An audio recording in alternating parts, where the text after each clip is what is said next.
Okay, good evening. This Board of Trustees reconvene to the regular board meeting of the Parish Union High School District at 5:17 p.m. Yes. At this time,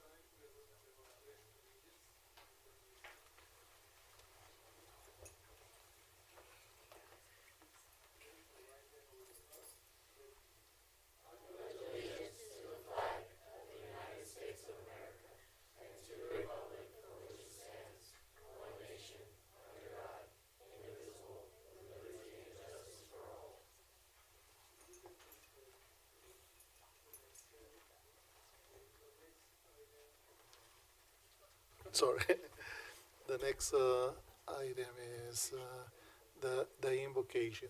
If we can, please, we are asking for a moment of silence in memory of the victims of the tragedy in Thousand Oaks. Very regrettable in their memory.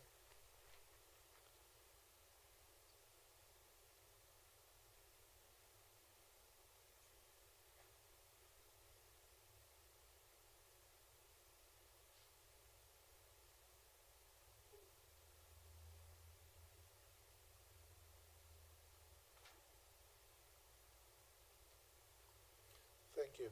Please be seated.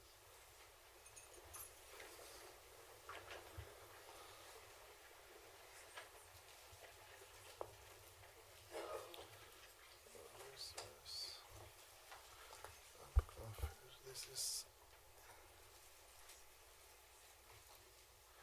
okay.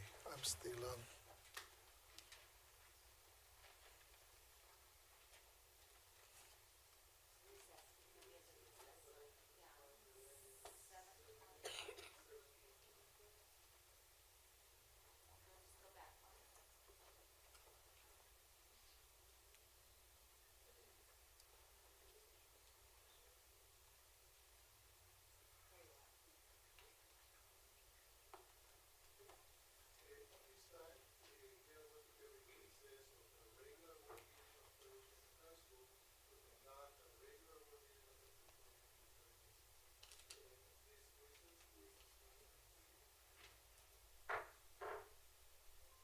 Now I'm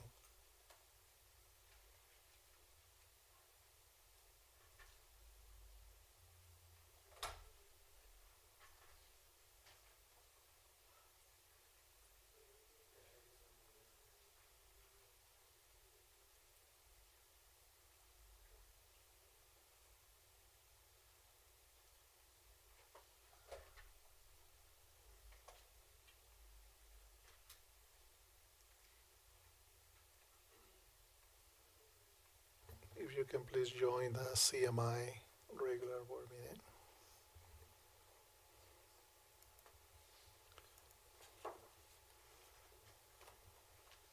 And the other one is 7.1, right?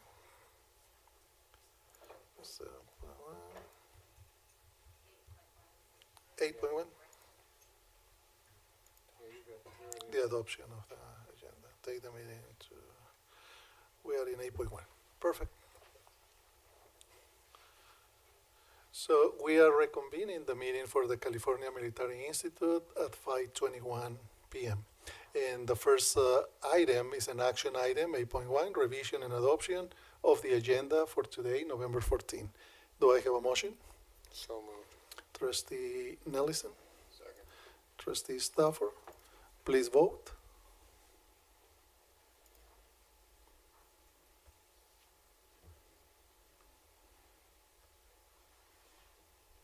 And action item 8.1 has been approved 5-0.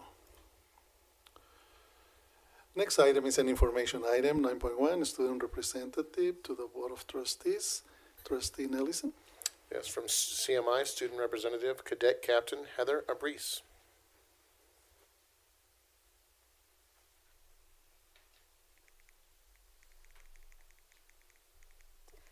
Good evening, Mr. President, Dr. Rouse, members of the board, Superintendent, Mr. Bennett, and Cabinet.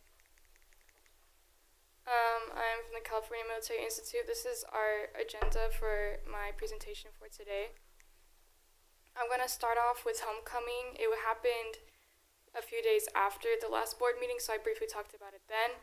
But we won our homecoming football game, which was great. We had an awesome time at the dance. We brought out our homecoming court members onto the field and showed them off at the game. It was really fun. We also did raffles at the game. Awesome. Won prizes. For Link Crew, shortly after, we did our Spook or Treat, where we had a Halloween costume contest, and they got to bring like younger siblings and have a fun time going around trick-or-treating in the basketball courts. We also had our Red Ribbon Week, where the PTSA put up posters and tied ribbons around our fences and even made little stickers for everybody to put on their uniforms. And then at the end of Red Ribbon Week, we had a staff versus students volleyball game. It was really awesome.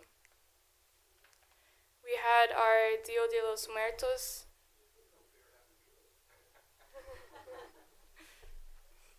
We had our Dia de los Muertos festival hosted by our PTSA, where we had the FITM Fashion Club have a fashion show. One of my friends is in it, and I helped them kind of pick out designs. It was really awesome. They did a good job. We had our Cyber Patriots competition. We have a club where they learn about computer science and they compete in competitions, and it was really cool. We had our Cash for College, where our counselors had a workshop with parents and taught them about FAFSA and how to complete it so that their kids can get money for college. We had our ASB and staff buddy breakfast, where our ASB students got to appreciate our teachers and our staff and have a nice breakfast with them and get to know them more. We also had our poetry slam, where a bunch of outstanding cadets really put their heart and soul into poems and presented them to us, and it was really amazing. We had really good poems. We also had our Avid 11 field trip to UC San Marcos. So it's really good because they are juniors, so we need to start looking for colleges, and they kind of got to experience something really cool. It's a beautiful campus. I've been there. It's really good, really cool. We also had our veterans breakfast, where we invited local veterans and had buddies, student buddies for them, and we got to sit down and talk about their experiences, give them a photo booth so they can take pictures with their students and remember it forever. It was really amazing. And we opened our new water fountains, which I suggested to our principal, Mr. Milosavljevic, and it was like, I kind of felt that we needed it because it provides filtered, fresh, cold water, and the pipes in this city are kind of old. So I felt it was a good addition. Right now we have 2, and we're going to get about 8 more installed. Thank you.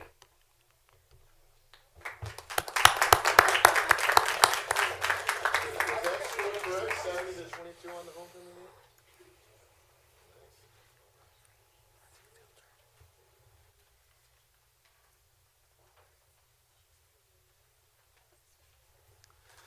Okay, our next item is information item 9.2, CMITA President Mitchell Osborne. He's not here? Okay, so we're going to go to the next one, 9.3, information item also, and that is the principal's update.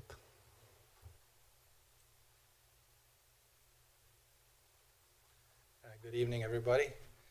Good evening, Mr. President, board members, cabinet. Pleasure to see you all today. It is a season for giving thanks. And so I wanted to just reiterate how proud we were to be able to host our veterans at the Veterans Breakfast this year. Particularly, thank you for mentioning the fact that we had a photo booth today. I just wanted to highlight how that came about. Some of our veterans, as you know, serve quite a while away from home. And so one of the ideas we had is, aside from having breakfast, why don't we give them an opportunity to take a photo with their child or a grandchild, and so they can have that photo while they're away. And that was very, very well received by our veterans. And speaking of our veterans, one of our counselors, Mr. Murillo, actually is serving in Northern California as we speak. I received a text from him late Sunday evening. He was deployed as part of the National Guard to serve and help with the fires in Northern California. So we just want to send our wishes to him. And finally, I will conclude by saying that one of the goals we had this year is to truly work hard to promote more of our students to become cadets and advance in other ranks. And I'm pleased to say that this year, over 400 of our students are being promoted. In fact, we're having to do it this entire week. And one of the ways that we're celebrating that, in my book, it's never inappropriate to have ice cream. So we're rewarding them at lunch, just saying thank you and good job. So over 400 were promoted. Just want to say thank you for your support of CMI. Thank you.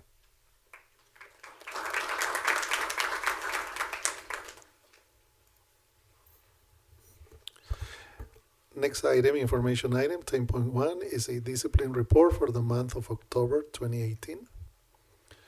11.1 is invitation to address the Board of Trustees on agendized and non-agendized items. No takers today. 12.1 action item is our consent calendar. Do I have a motion? Trustee Garcia, Trustee Nelson. Please vote.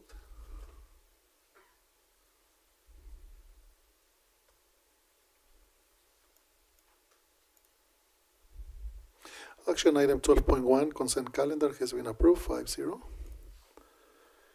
13.1 is an action item, personnel, certificated personnel action items. Do I have a motion? Trustee Nelson, Trustee Garcia, please vote.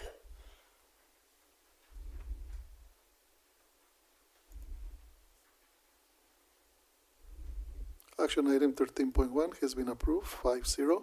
13.2 is personnel, classified personnel action items. Do I have a motion? Trustee Garcia, Trustee Nelson, please vote.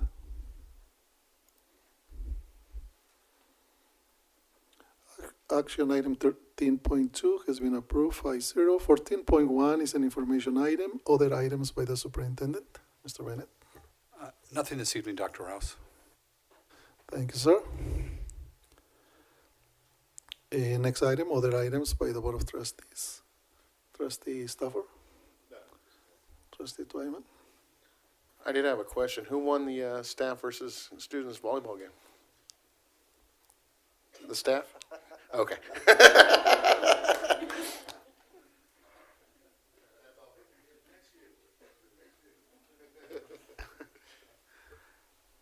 Well, congratulations to everybody. We wish well to everyone who's deployed, whatnot. But I want to ask if you guys could send us a calendar of all your events as well. We'd like to participate and attend. Thank you. Thank you.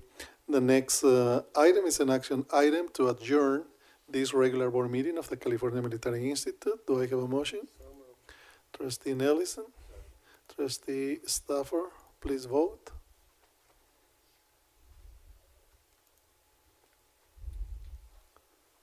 (16.1) has been approved, 5-0, and this meeting is adjourned at 5:30 p.m.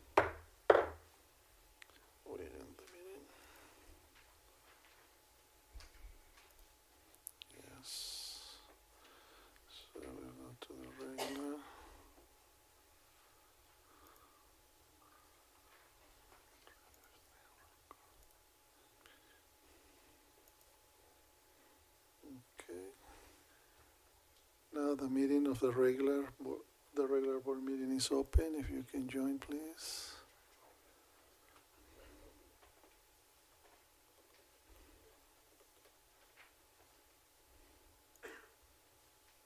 Meeting to 7.1.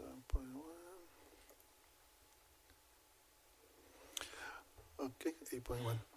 Okay, the regular board meeting of the Perris Union High School District Board of Trustees reconvenes at 5:31 p.m. with the action item 8.1, that is revision and adoption of the agenda. Do I have a motion? So moved. Trustee Nelson and Trustee Twyman. Please vote.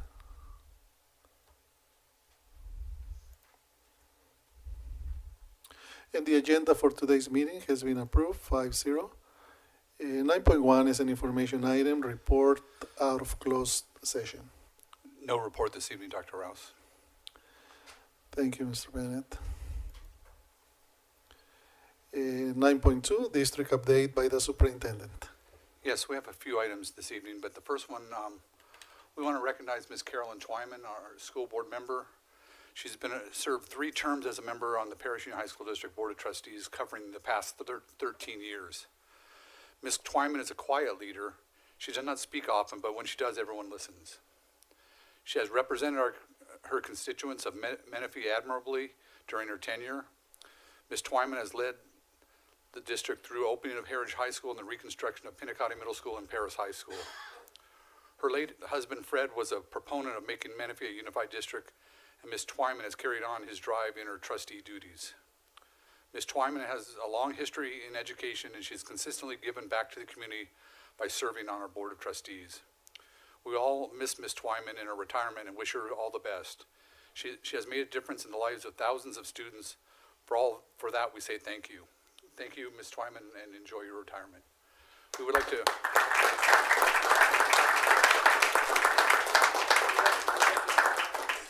plaque. It says, "In appreciation of your dedicated service to the students and staff of the Paris Union High School District." Oh, thank you. We appreciate everything you did, Ms. Twyman. Thank you very much.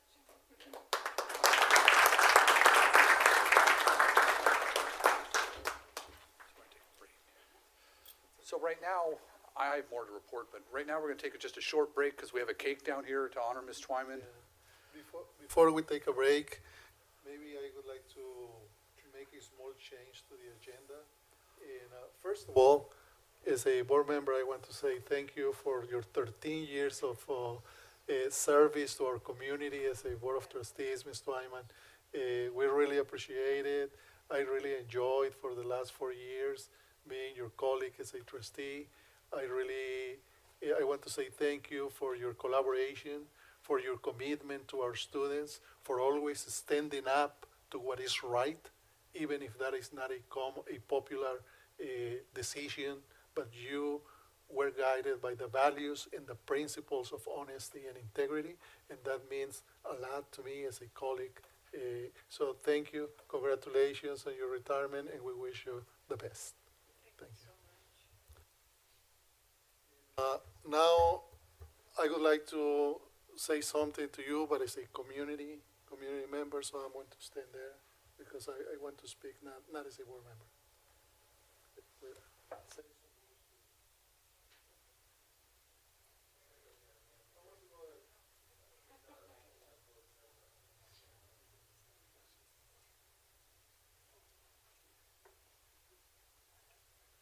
And I'm sorry to Lori because I didn't ask if I needed to fill out a form as a member of the audience.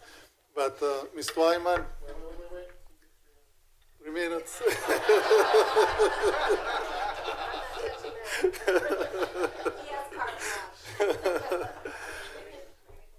Well, I'm a resident here of Paris, 258 Caldera Street, and I just want to say thank you and show my appreciation to you as a community member, as a parent of 2 students who graduated from Paris High School during your tenure as a board member. You were a board member, part of the Board of Trustees, and thank you for your leadership. They received one of the best possible educations at the high school level that our students can receive. Proof of that is that one of them, Marie, who graduated in 2007, graduated from UCLA, was accepted from Paris High School to UCLA and graduated there. Now she is a teacher. My son, I'm sorry?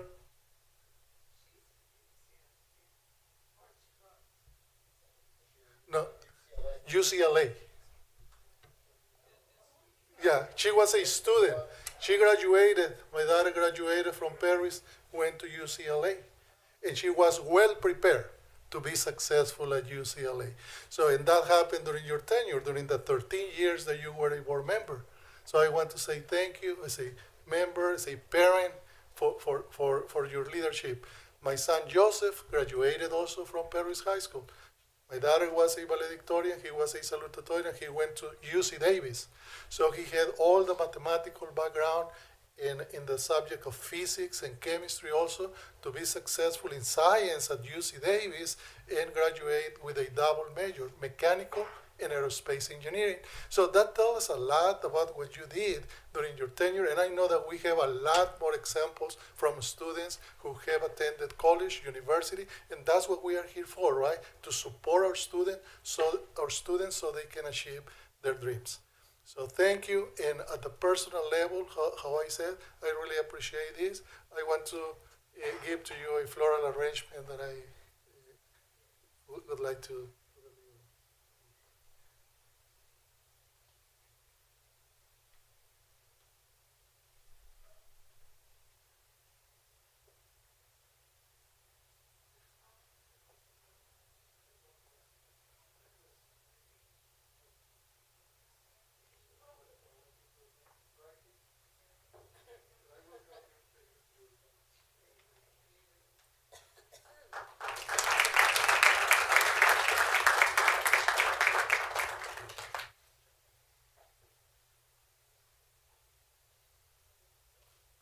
So we're going to have a short break for some cake and punch, so get ready to enjoy a lovely cake by Sarah and Lori.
Okay, I'm going to go ahead and finish my report.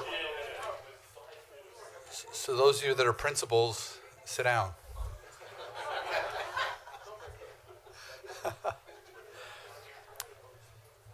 There are a few other things I want to talk about. A couple weeks ago, I was able to attend the Riverside County School Boards Association meeting with Mr. Garcia, Mr. Nelson at the Riverside Convention Center, and we were able to hear Dan Rather speak. He did a great job. It was a nice evening. On October 27th, we had our first Aspiring Administrators Academy. This is an academy that we started in our district for teachers that are looking to become and want to move into administration. So we're teaching them the things they don't learn in class, the stuff that really happens on campuses and things like that. We had 50 people apply and interview for 25 spots, and they were the 25 were selected to be our first cohort of that.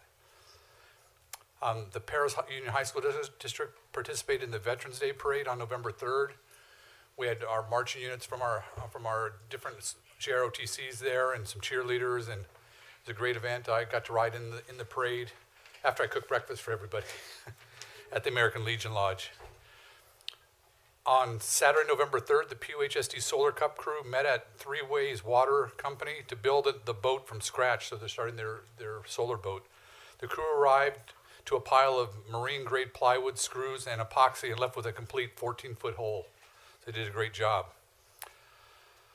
On a week ago, Tuesday, was the election, so we had Dr. Rouse is in for another 4 years as our school board member. We're excited about having him return. He ran unopposed, so it was a tough election. And then with Ms. Twyman retiring, Mr. Randy Freeman, Dr. Randy Freeman will be joining our board come December. We had a school bond on the ballot put on by the board in July, and we need to get 55% of the voters to vote for it. And right now we're sitting at 52.8. So we're not sure if we're going to get there or not, but we're keeping our hopes up, and that some kind of miracle will happen with the remaining absentee ballots that are coming in. Because we want to build that other school. We want to finish Paris High School. We want to add on to CMI.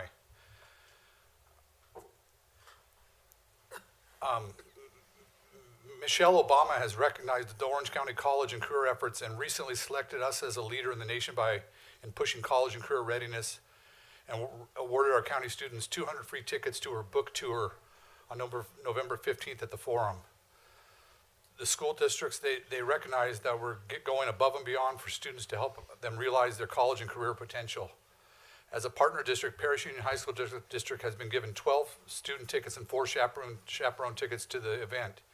It's a wonderful opportunity for our students in our district to participate in. And thank you, Ms. Zerold, for what you did to make that happen for our kids. It'll be a great thing for them to get to go hear Ms. Obama.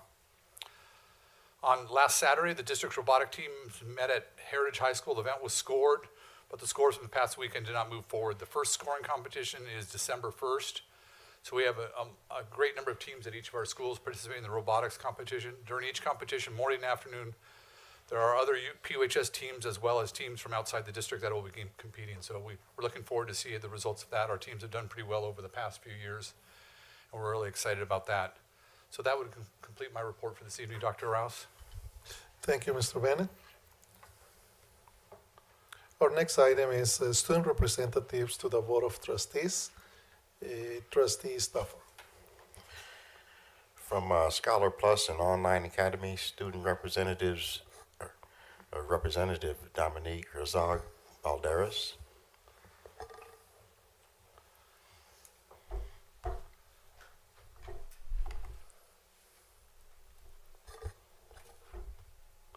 Good evening, everybody. My name is Dominique Herzog Balderas, and I'm a senior at Scholar Plus High School. We start out every day with our You Matter. We start out every day with our You Matter morning check-in. It is our version of a restorative circle.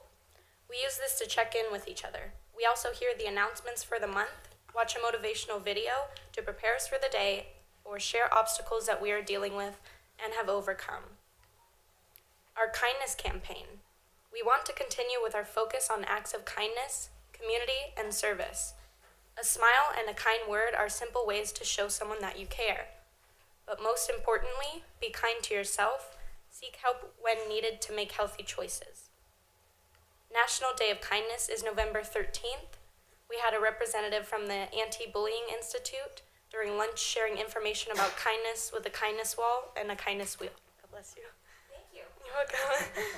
I have a kindness card for the board and cabinet to encourage you to participate in our kindness campaign.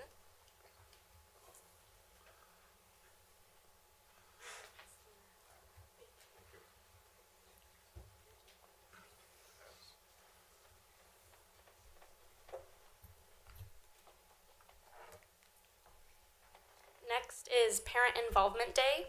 Every student and parent must attend an orientation before starting the program. After the orientation, parents and students write each other a note sharing their goals, needs, and support.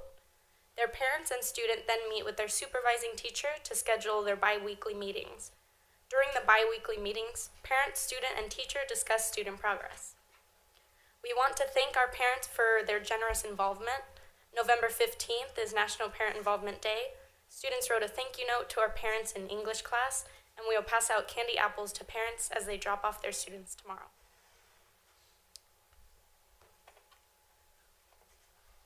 Native American and Alaska Native Heritage Day.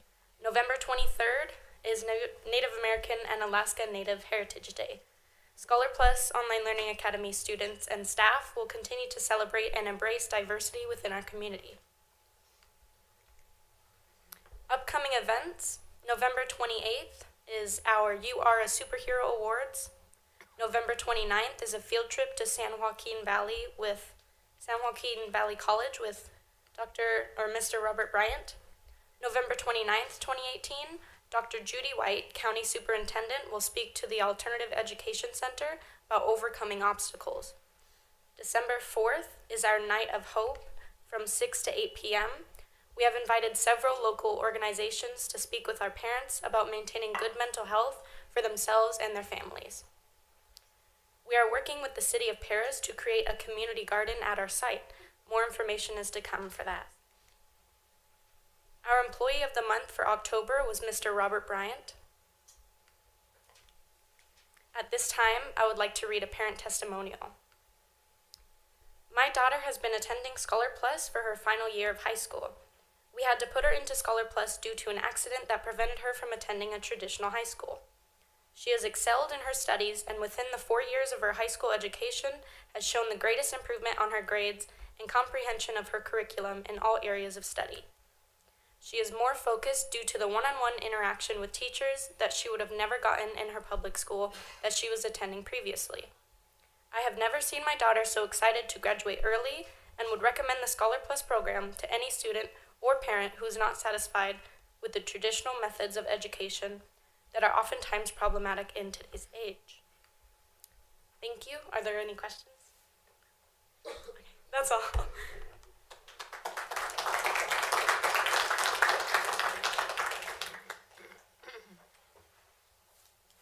Trustee Twyman? That's me Oh, again. forgive, I'm sorry. From Heritage High School, we have student representatives Andrea Gonzalez and Angelica Valdeva.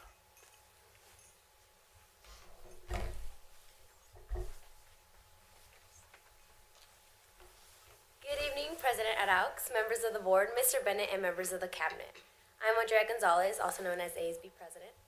And I'm Angelica Valdivia, known as the Senior Class Officer. And we have a busy month at Heritage. Here are some of the things going on at Heritage High School. Our drama department put on the fall production of the Laramie Project. While this is a play that sometimes is viewed as controversial, it actually portrays multiple views and attitudes in an honest way. Our student and director did a fantastic job with this dramatic undertaking. They also collaborated with the ASL program to have interpretation at the shows. They followed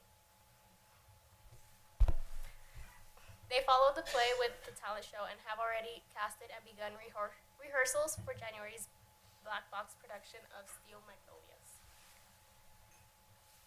This past Saturday, our robotics teams completed their first official competition of the season. Gear Gruss took first place and Patriot Robotics took second place in the morning league out of 13 teams. In the afternoon league, Titan took second place. There are several more competitions scheduled to take place at HHS, and our robotics teams hope that you'll be able to go and make it out to see one. We had an awesome turnout at our AAPAC Awards night to celebrate our students' perfect attendance and academic excellence. There were over 75 people who attended this event. Congratulations to all our students on their hard work and effort. We have been so thankful to have various guest speakers come out and present to different groups of students across campus. Eddie Kachgola spoke to groups of students about negative effects of drugs and gangs and the importance of doing well in school during Red Ribbon Week.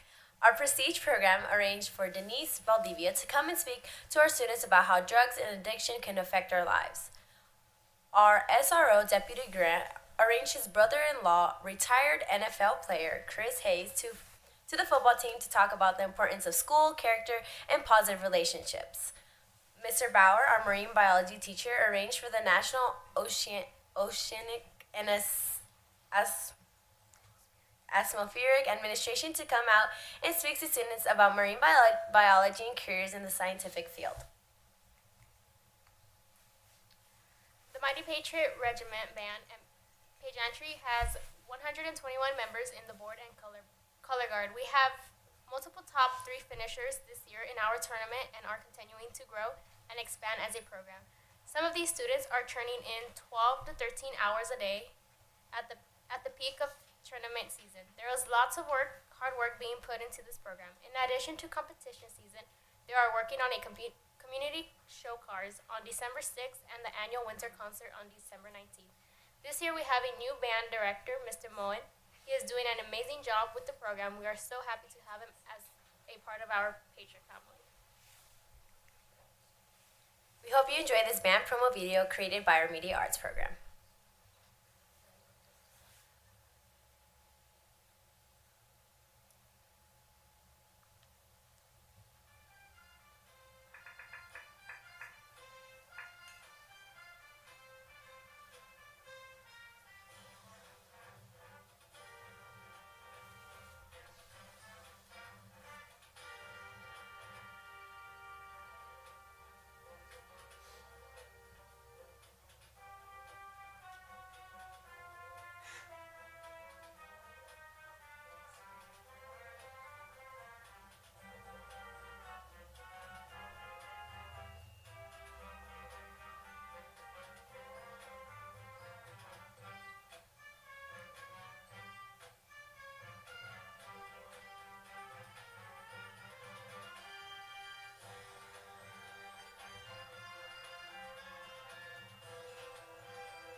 Our November student of the month is Samantha Galvan. She is in the top 5 of her class, member of robotics, NHS, and a band section leader. She is also the goalie on the girls varsity soccer team. She is a quiet leader who puts others before her. She is someone that her peers look to for guidance and for help with academics. Erica Valle is our November classified student of the month. Erica quickly became an extremely valuable member of our Patriot family. She is our SIS tech. She is a vital part of what happens in our counseling office. Mr. Sion is the November teacher of the month. He is the math department chair. His students are always engaged in his lessons, and he has done a great job in the math department, PLCs. Here are some of our upcoming events. The college application night is tomorrow, November 15th. Our FFA plant sale is November 16th and 17th. Our alumni dance show is November 30th. Our robotics competition is December 1st. Our legacy march and winter pep rally are December 7th. Our morph dance is December 8th. Our FFA Heritage Cup is December 8th. Our Link Crew Coco and Cram is December 13th. Our ASL show is December 14th. Our FFA plant sale is December 15th. And our robotics competition is December 15th as well. There are so many great things happening at Heritage every day, and we choose just a few to highlight here tonight. This concludes our presentation. Thank you for all your time and continuous support of Heritage High School. We also want to wish you all a very happy Thanksgiving.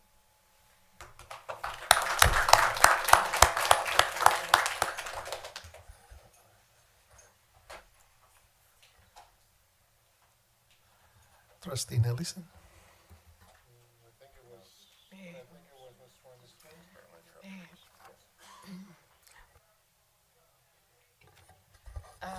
Maricel, Karen, and Kaylee Miller.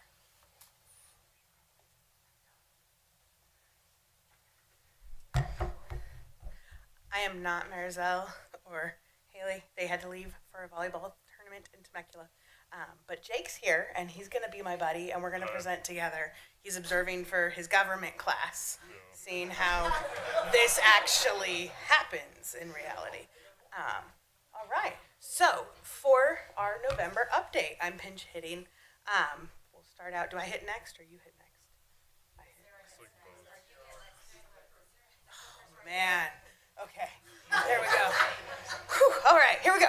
Senior tailgate was held on October 26th, and so all seniors got into the football game for free. They had a barbecue beforehand, free food, good stuff for the kids, provided hot dogs and burgers.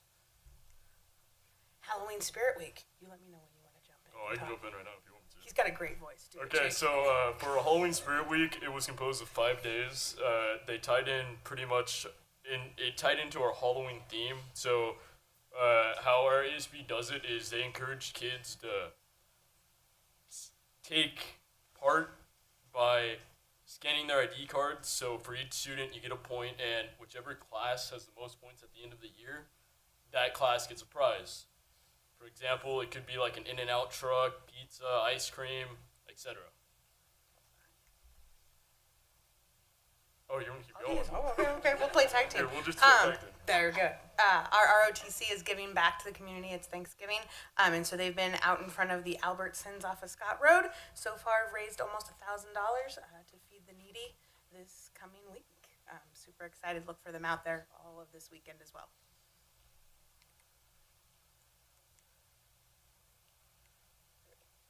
Okay, so our key club had a fall rally. And it was an annual event that is taking place at Six Flags, and the divisions from South California, Nevada, and Hawaii come to spread spirit, and all funds towards tickets go to Patriotic Trauma Program. Oh, pediatric. I'm sorry about that. Interact is also working on feeding the homeless this month. And so they've been working at Mary's Mercy Center, and they've prepared meals for the homeless over the past few weeks, including apples, potatoes, other filling foods. Okay, so Paloma's AP Spanish course took a field trip to the Norton Simons Museum to observe the history and the culture over the years. They had a great time and enjoyed learning about Spanish history or heritage. All right, sports updates. We had 3 teams make playoffs for CIF, so boys water polo, girls tennis, and girls volleyball. We're all league champs. We had more than that make playoffs. We had all 5 fall sports make playoffs. Water polo ended in quarterfinals, which has been a great move for them. You know, it's not that long that we've had the water polo program or the swimming program, and so I really appreciate the leadership we've had from the board and the cabinet to be able to offer that opportunity for our students. So they've made great strides this year in the pool. Girls tennis also advanced to quarterfinals. Girls volleyball made it all the way off to the CIF finals, lost to a very good Ontario Christian team, and then qualified for the state match and lost to that same team again in state semifinals. So it was a rough couple of weeks, but they kept going through, and all of them had said they would have rather had the opportunity to play at that level and lose than to not have played at that level at all. So I'm very proud of them, and we look forward to our winter sports being just as successful. And that's it from us. Thank you, ladies and gentlemen. Thank you.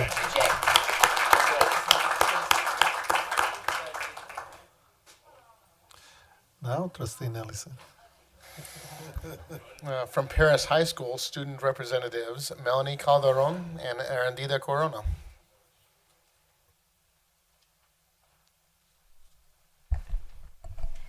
Good evening, President Arauz and board members, Superintendent Bennett, and Cabinet. I'm Melanie Calderon along with Erendira Corona, your Paris High School board representatives. Did you feel the earthquake?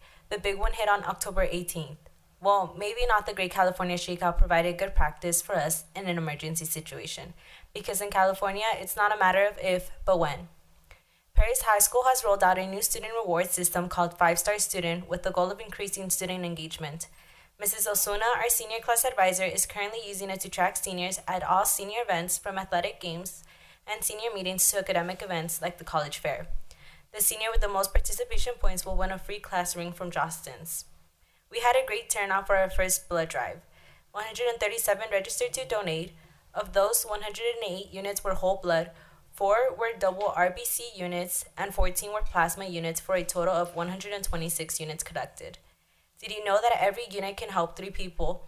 So the 126 units means 378 Inland Empire residents will be helped out by the generosity of my classmates. Special thanks to all the staff who donated blood and to the teachers who accommodated their students to allow them to give them this most precious gift of life.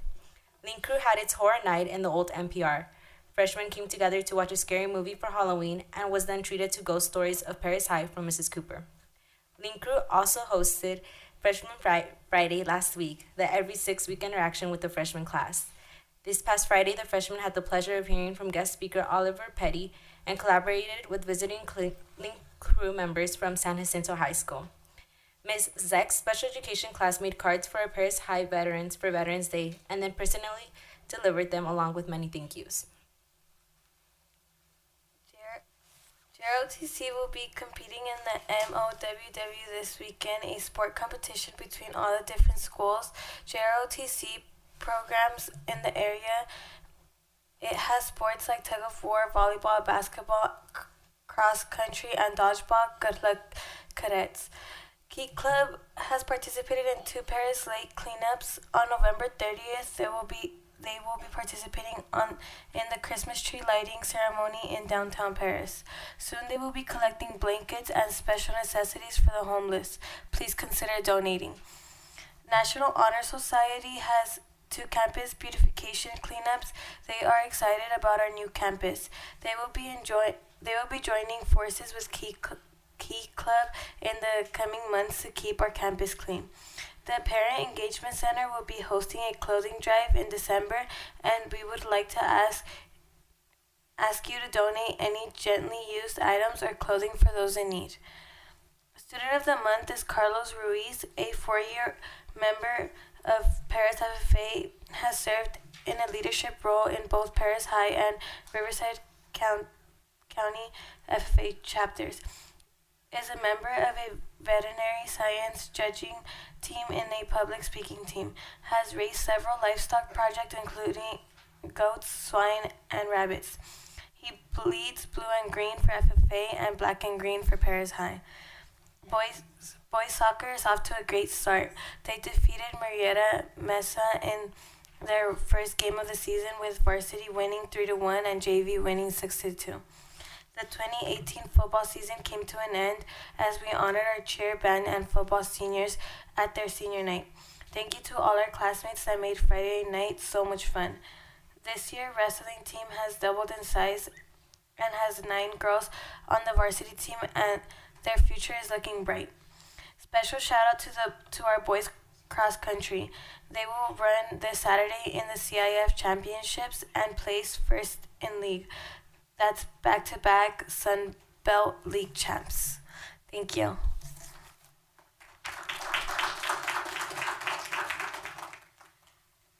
Trustee Garcia. From Pinacati Middle School, student representatives Nailene Estrella Lopez, Naomi Renteria, and Matthew Crosby. Thank you.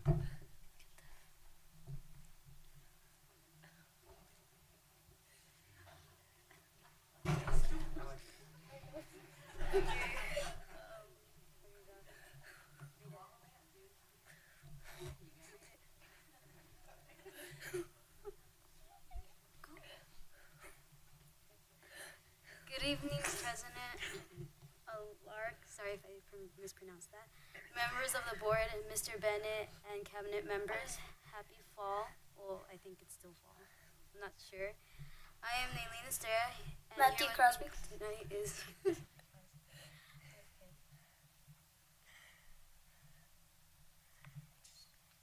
Puma Progress. We invite you to sit back and enjoy the presentation of Puma Pride in action. The girls and Puma athletes ended their season strong. Pinacati Pumas are the CFL champions. Congratulations, 40 to 22 against Rancho Christian School. Thank you for a phenomenal season, and thank you for the love and support. Thank you, Coach Al, Coach Brown, and Coach Duke for guiding us towards victory. The girls volleyball team came in with a terrific third place trophy. This year's competition was tough. Our Puma girls showed their stuff. Cool campus stuff. Kids were asked all in ELA classes to fill out goals comic strip to fit into the theme Life is a Journey, so travel drug free. Student Be Drug Free goals are posted in the 200 pod hallway on the path to the student restrooms. Come by and take a look. October 24th was our Pinacati's first annual Harvest Fest maze from 2:30 to 4 p.m. in our NPR/lunch area.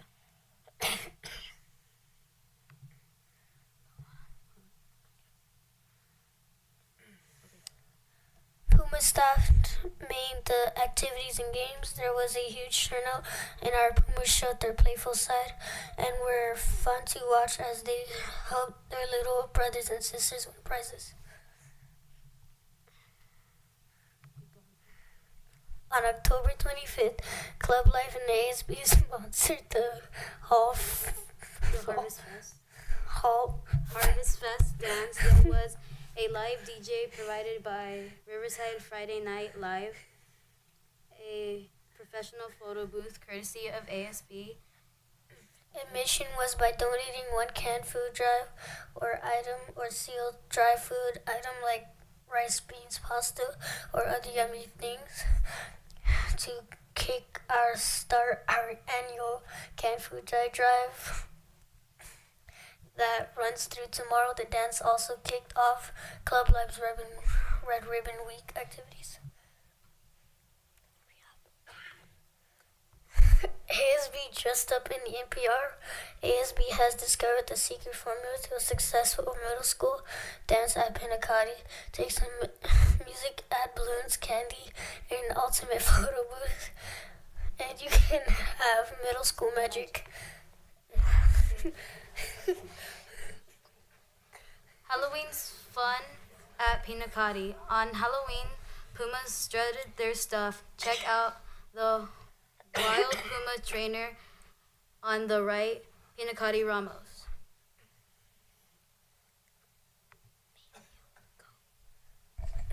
Pumas take pride in celebrating diversity and multiculturalism with our students. Thank you all to all the teachers and staff who coordinated our Dia de los Muertos Day of the Dead event.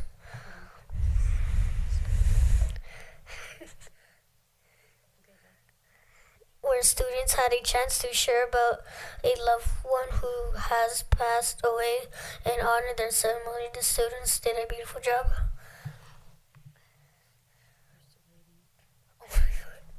ASB has spent the past week preparing for our Parent Involvement Day that is taking place tomorrow. There will be an explosion of smiles. We want our parents to know how much we appreciate them. The parents will be greeted by ASB and web students handing out goodie bags, big smiles, and plenty of thank yous, pictures, and reports of the day will be in the next month's event, in the next month's report. Drama Productions Fall Play, the Snow White variety show, produced by students and run by students. There is one final day of performance tomorrow at 2:30 and again at 5 p.m. The reviews are in. The show is great. The performers are fantastic. Go. Upcoming events: November 15th, National Parent Day. We Are All Smiles. December 6th, Winter Dance, 2:30 to 4 p.m. December 13th, Winter Arts Night and Winter Wonderland, 5:30 to 7 p.m.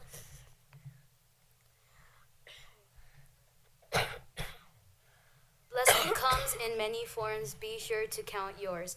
Our closing thought for this event is have a happy Turkey Week. Thank you for the kind attention and see you next month with more amazing Puma Pride.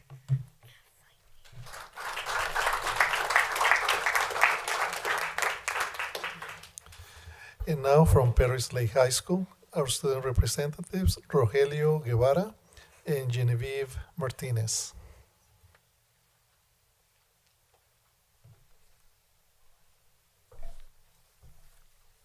Good evening, Governing Board and Cabinet members. My name is Genevieve Martinez, and I am a student representative of Paris Lake High School, ASB. I would like to introduce my fellow ASB member, Rogelio Guevara. I want to thank the Governing Board members of the Cabinet and Superintendent Bennett for inviting us here to share the events at the lake. We would like to take a moment to recognize our October District Student of the Month, Cassandra Magania, who is focusing on completing the requirements needed to return to Paloma next semester. ASB leaders were invited to tour the City of Paris's Chamber of Commerce and other important offices on October 18th. This was the first time this type of tour was open to a school tour. They were very informative and professional to our group. Students were given the opportunity to meet with and discuss various positions within the city. They answered all of our questions and motivated us to make a difference in our community by serving within our community as well. It was a great opportunity to see how city government works.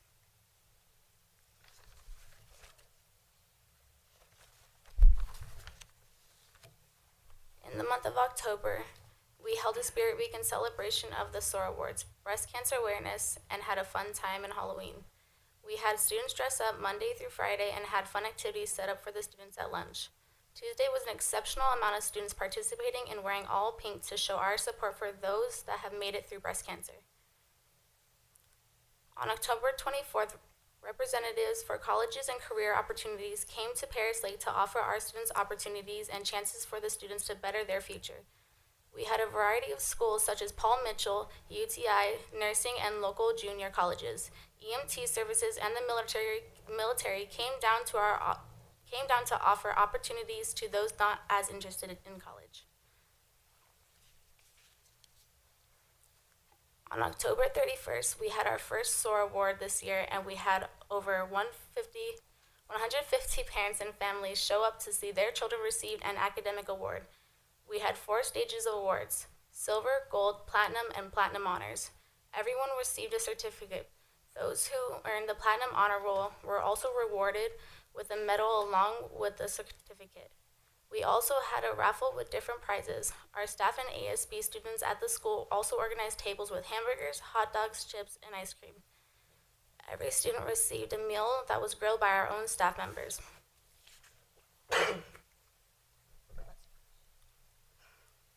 On November 1st, ASB hosted a Student of the Month workshop for top 2 Student of the Month for each teacher. The workshop theme was Day of the Dead, and we had nachos, candy, and we had them paint their own ceramic skulls that they got to keep. Thank you for the opportunity to share a few of the events from Paris Lake. Thank you.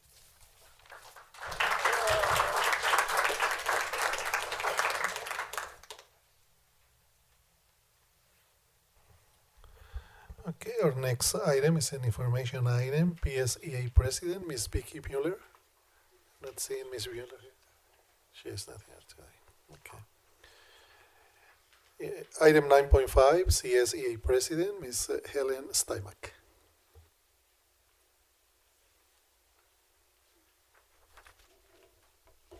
Good evening, President Dr. Arao, members of the board, Superintendent Mr. Bennett, and Cabinet. As we are getting ready for holiday celebrations, I once again thank you for the opportunity to share with you some of the happenings for our district's classified employees. But first, a quick shout out to Mr. Stafford for a very happy birthday today.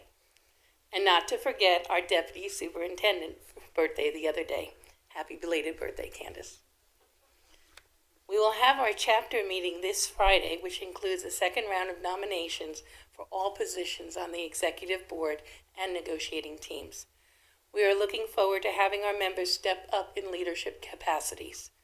In the meantime, we still have much work to do before we can enjoy the holidays that are approaching way too quickly. On behalf of our members, I'd like to thank Cindy Barris for working so diligently with me on sending 22 paraeducators to conference in March of 2019. We reserved 25 rooms, and we did have a few other classifications requests to go, including clerical and campus supervisors. This conference is beneficial to all professional development and the training most valuable for handling situations with our most fragile youth.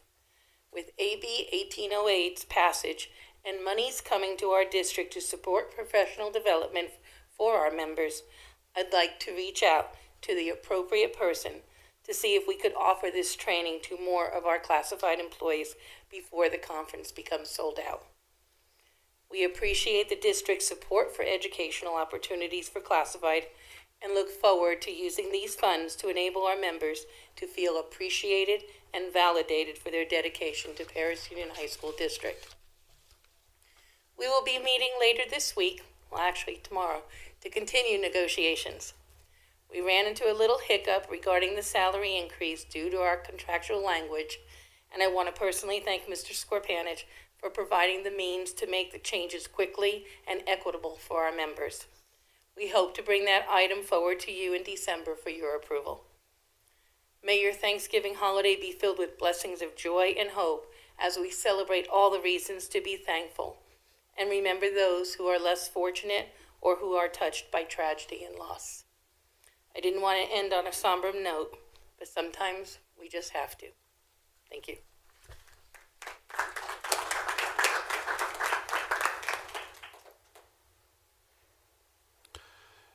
Next item is an information item, 9.6, comments by the Board of Trustees. Trustee Stafford. Just want to thank all the sites for their presentations. Thank you for the happy birthday. I try to forget those birthdays now. It looks like we're having a good year, and thank you very much to all the students. Okay, that's it. Trustee Twyman. Trustee Nelson. Yes, I just wanted to begin by saying thank you. I've been on the board for 6 years, and I wanted to say thank you for the service to Ms. Twyman. The 6 years I've been here, like Dr. Rouse said, she doesn't speak up all that often, but when she does, she's one of the biggest supporters of and fighters for children. You guys may not see it, but back in the back room, believe me, she's one of the biggest fighters for children that I've ever seen. So I would like to thank you for your service and thank you for a lot of stuff I was able to learn from you over the years. And I hope you have a happy retirement. And you're welcome. And I would also like to say congratulations to the girls volleyball team at Paloma Valley. I did get a chance to go to that game, and it was a heartbreaking loss. I know, especially considering it was to my alma mater. I graduated from Ontario Christian, so. But I was rooting for Paloma Valley. Don't get me wrong. I was rooting for Paloma Valley. But I just want to say congratulations for how well they did this year, and a great season for them.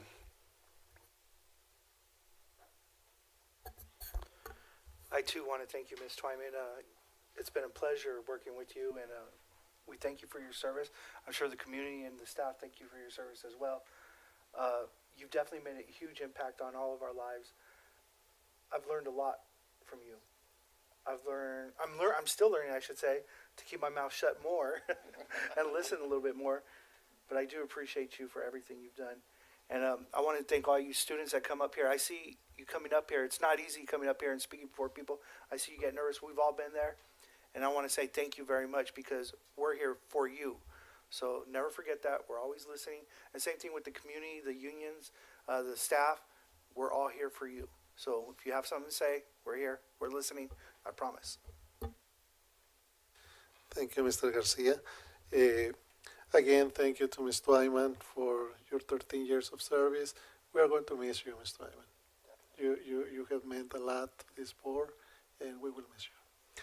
Thank you to the students for the wonderful things that are happening at your schools, to the teachers, to the administrators, for their support to the students.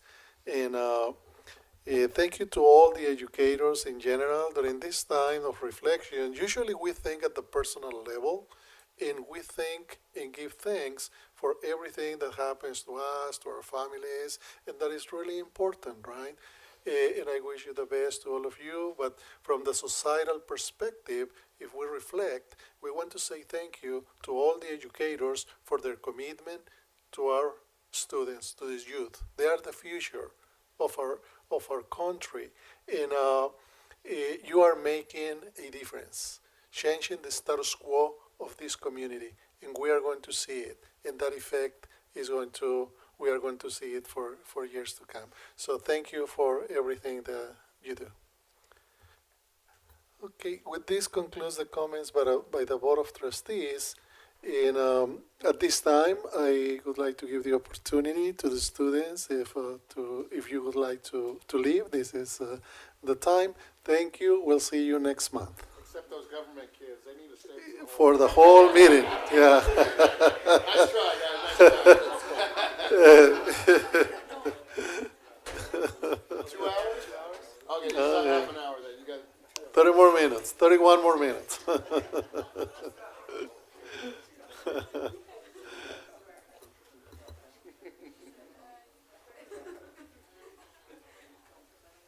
Actually, we started like 5:15, right? They still have an extra 15 minutes. That's right, yeah. No, we didn't start till like. What is this, time served?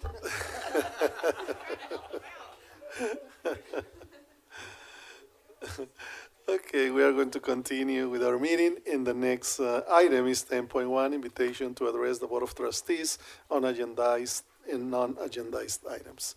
We don't have anybody tonight. 11.1 is our consent calendar, is an action item.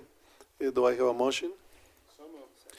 Trustee Nelson, Trustee Garcia, please vote.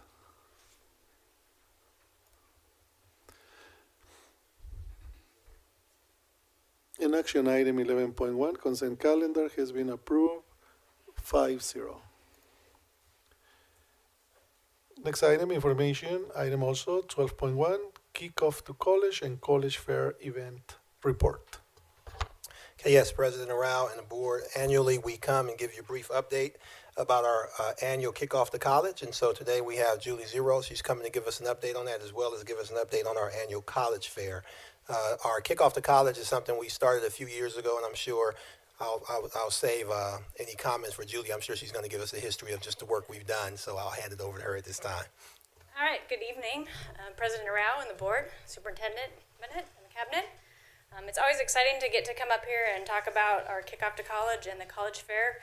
This is something that we started about 4 years ago, was the kickoff to college, and now it's become a countywide initiative, and there's several districts, and I'll get into some more details a little bit later in the presentation. Just to get started, we've kind of talked about this for the last few years in regards to what our initiatives and our focus areas are when it comes to the kickoff to college. And it's really that focus around college and career readiness. It's the exposure to different pathways for students. We know that every student doesn't have the same pathway. And this gives us an opportunity to provide information, kind of what that coursework might look like, depending on what pathway you choose. And our ultimate goal is that every student leaves our district with a post-secondary plan, whether it's going to a community college, a four-year college, going into the military, or going to a trade school, or some of our CTE pathways that are available for our students at MSJC. So just a quick little overview of what each of the grade levels did. So we only have 5th and 6th grade at CMI, but they also participate in the activities for kickoff to college. So we had 66 5th graders that participated. We had 95% attendance for our 5th graders, and then our 6th graders, we had 102 students, and we had 100% participation at CMI. And some of the activities they participate in are the college exploration activities, career exploration, student presentations, and they also talked a little bit about budget already, just in preparation for what that financial planning looks like for going to college. For 7th grade, we had 696 students that participated, and they participated in similar activities, just at a little bit higher level, where they're talking about things in a little bit more detail, also listening to some guest speakers. And then for our 9th grade students, we focus on college exploration as well as career exploration. They talk about their 4-year plan. That's something that we try and review with students on an ongoing basis to make sure that they stay on track and know what they need to do each year as they move through. And then the emphasis on A to G completion, regardless of what pathway they choose. We want to make sure that every student has that same opportunity when they finish their senior year to go to a 4-year college, and then also talking about what that process looks like for applying for college and also looking at different majors at each of the colleges. So these are some of the things that the students talked about, and then also the walls were decorated throughout the campuses with different college information, which was nice to see that kids could walk through the hallways and they were getting information along with what was taking place in the classrooms. And then this year, we had 3,843 students participate in the PSAT. So we did have students in 8th grade, 9th grade, 10th grade, and 11th grade take the PSAT. This is a great way for us to give exposure for our students to get that college prep assessment practice, as well as it also helps us place students in AP readiness type courses. So we look at their PSAT scores, review those scores with our students, and then it helps them decide what courses they might choose in the following year, as well as it gives them different avenues for actually prepping for the test when they take it again. And then our 11th graders, when they take it, it actually helps them qualify for scholarship opportunities. Our 11th grade students that didn't take the PSAT, what they did is they were given presentations for different careers. We had military presentations, and then what was really neat this year at Heritage, one of our former students from their first graduating class, he actually owns his own business now, and it is about promotional speaking and kind of that motivational type speaking, and he came back and addressed all of our 11th grade students and took them through an activity of, reaching for their dreams, pursuing what their future might look like, and we got some really great feedback from the students that it's nice to have somebody come back, and he really likes to give back to the community, and that's why he's really tried to get himself involved in presenting to our students, and he's actually presented now at all of our high schools just to talk about what he the area that he grew up in and what he's been able to do as far as his career and going to college. And it's been really neat to see kind of him grow into that position and being able to impact the students and the community that he came from. We had an 87% attendance for our 11th grade students. And then our seniors, most of what they focus on is really that college application process, and then also looking at the different avenues. So we had students filling out college applications for the UCs as well as the CSUs. Talked about different pathways as far as community college and what CTE programs were available. They also had military personnel presenting the different avenues and what kind of jobs they might be able to pursue within the military, and then also some conversations about scholarships. We had 88% attendance for our senior class, which is actually better than we've had in the past. It continues to increase, I think, as students really realize what kind of support they're getting when they come to the kickoff to college, that it's not just a fun day, but it's very much focused around them and giving them the support they need to fill out their college applications. So you'll see that we had 512 students submit to UCs and 684 students submit to CSU. This is just kind of a quick breakdown so you can see where some of our students are applying to. You'll see that we have several of our students applying to San Marcos, which is what you would consider our home school when you look at the CSU system.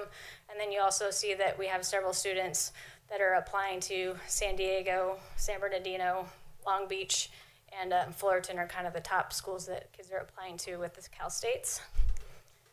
And then through the UCs, we have a lot of students applying at UCR and UC San Diego. We had 512 students that were submitting for the UC system. And then this was kind of neat to see that we also not only have students applying within California, but this is kind of a snapshot of where our students are applying out of state.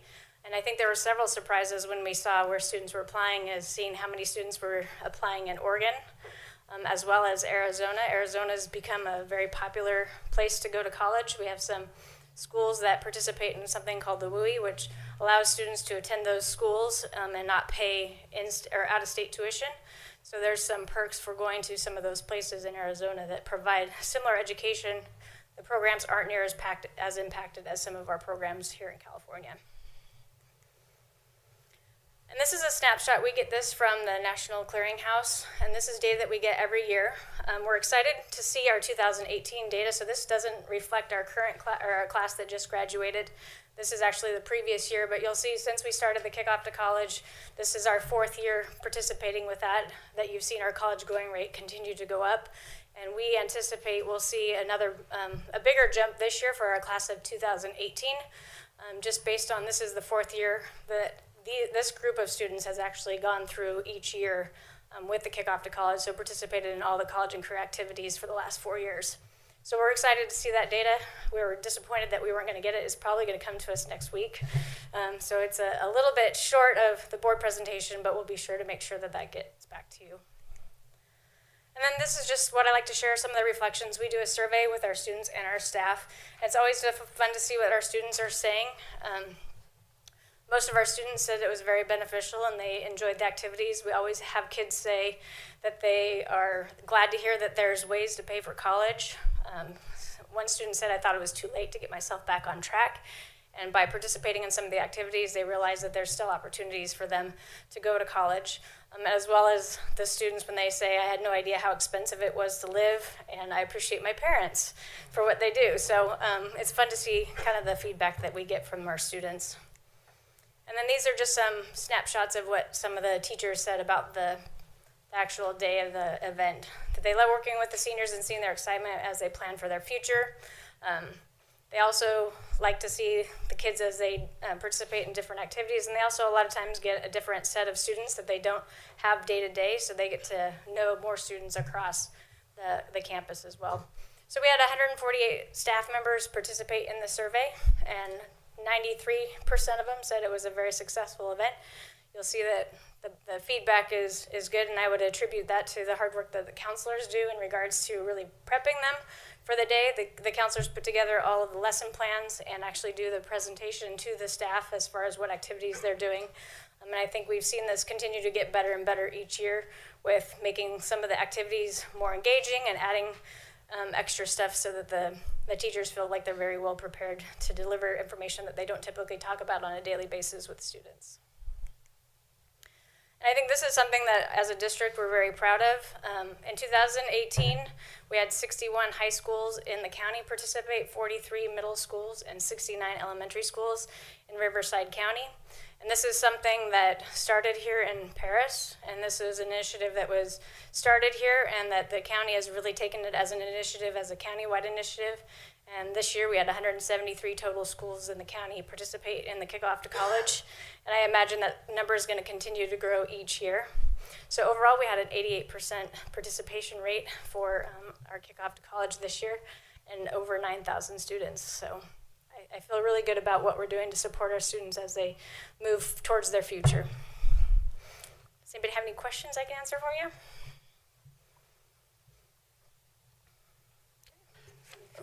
Julie, I just have a couple of comments and a question.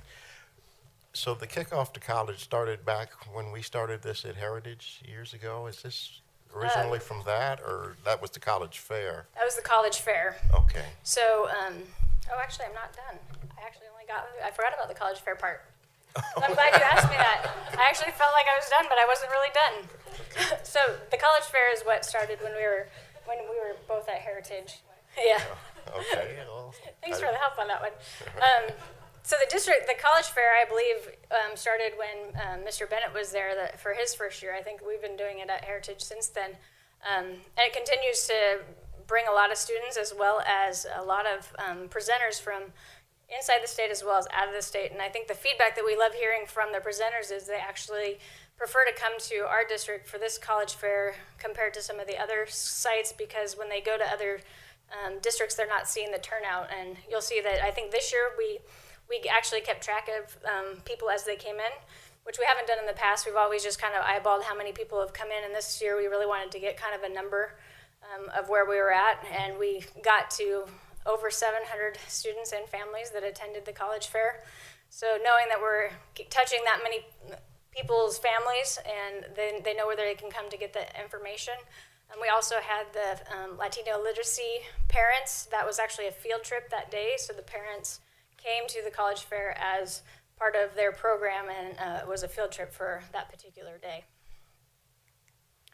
And then we had 57 total participants for the college fair. We had 5 Cal State schools, 3 community colleges, 13 private schools, and 7 University of California schools.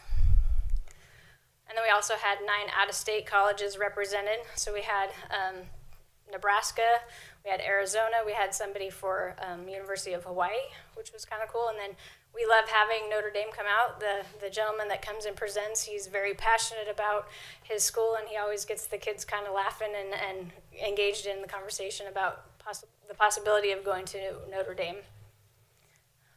And then we also have our 2 public service agencies. So we did have CAL FIRE as well as our 3 SROs were actually there presenting to our schools. We had 6 trade schools and 4 military branches also there. So different opportunities for different students, and they got opportunities to talk to multiple people. And I think that several students walked away with having kind of a list of colleges that they were interested in applying to, and we kind of time it with the application process. Our application deadline for the Cal States and the UCs is November 30th, and so we make sure that they get exposure to this prior to having to do that final submission for their college applications.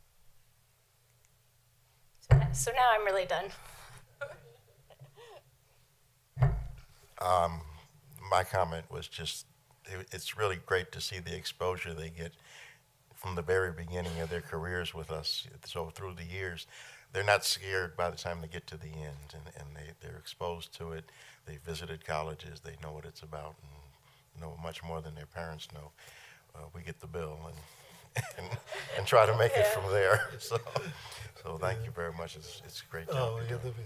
Yeah, I definitely think that's something that we're passionate about because we have so many kids coming from families that don't have parents that have been college graduates. We know that weight kind of falls on our shoulders a lot to make sure that we educate not only the students but the parents about that process and how to make sure that we can get students to college to better their future.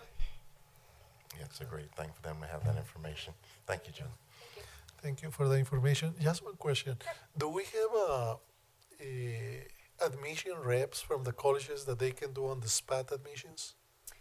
We don't have too many that will come out and do that. Some of the out-of-states will actually go through that process. Okay. And then there's a college fair that we also often send students to. I know last year 2 of the high schools actually sent students to the black colleges, the historically black colleges, and they'll actually admit the students on the spot and actually even take them through funding options. And a lot of times they'll give them money to help pay for college. Because I think Cal State Stanislaus and the University of Laverne, they go and they admit the students on the spot.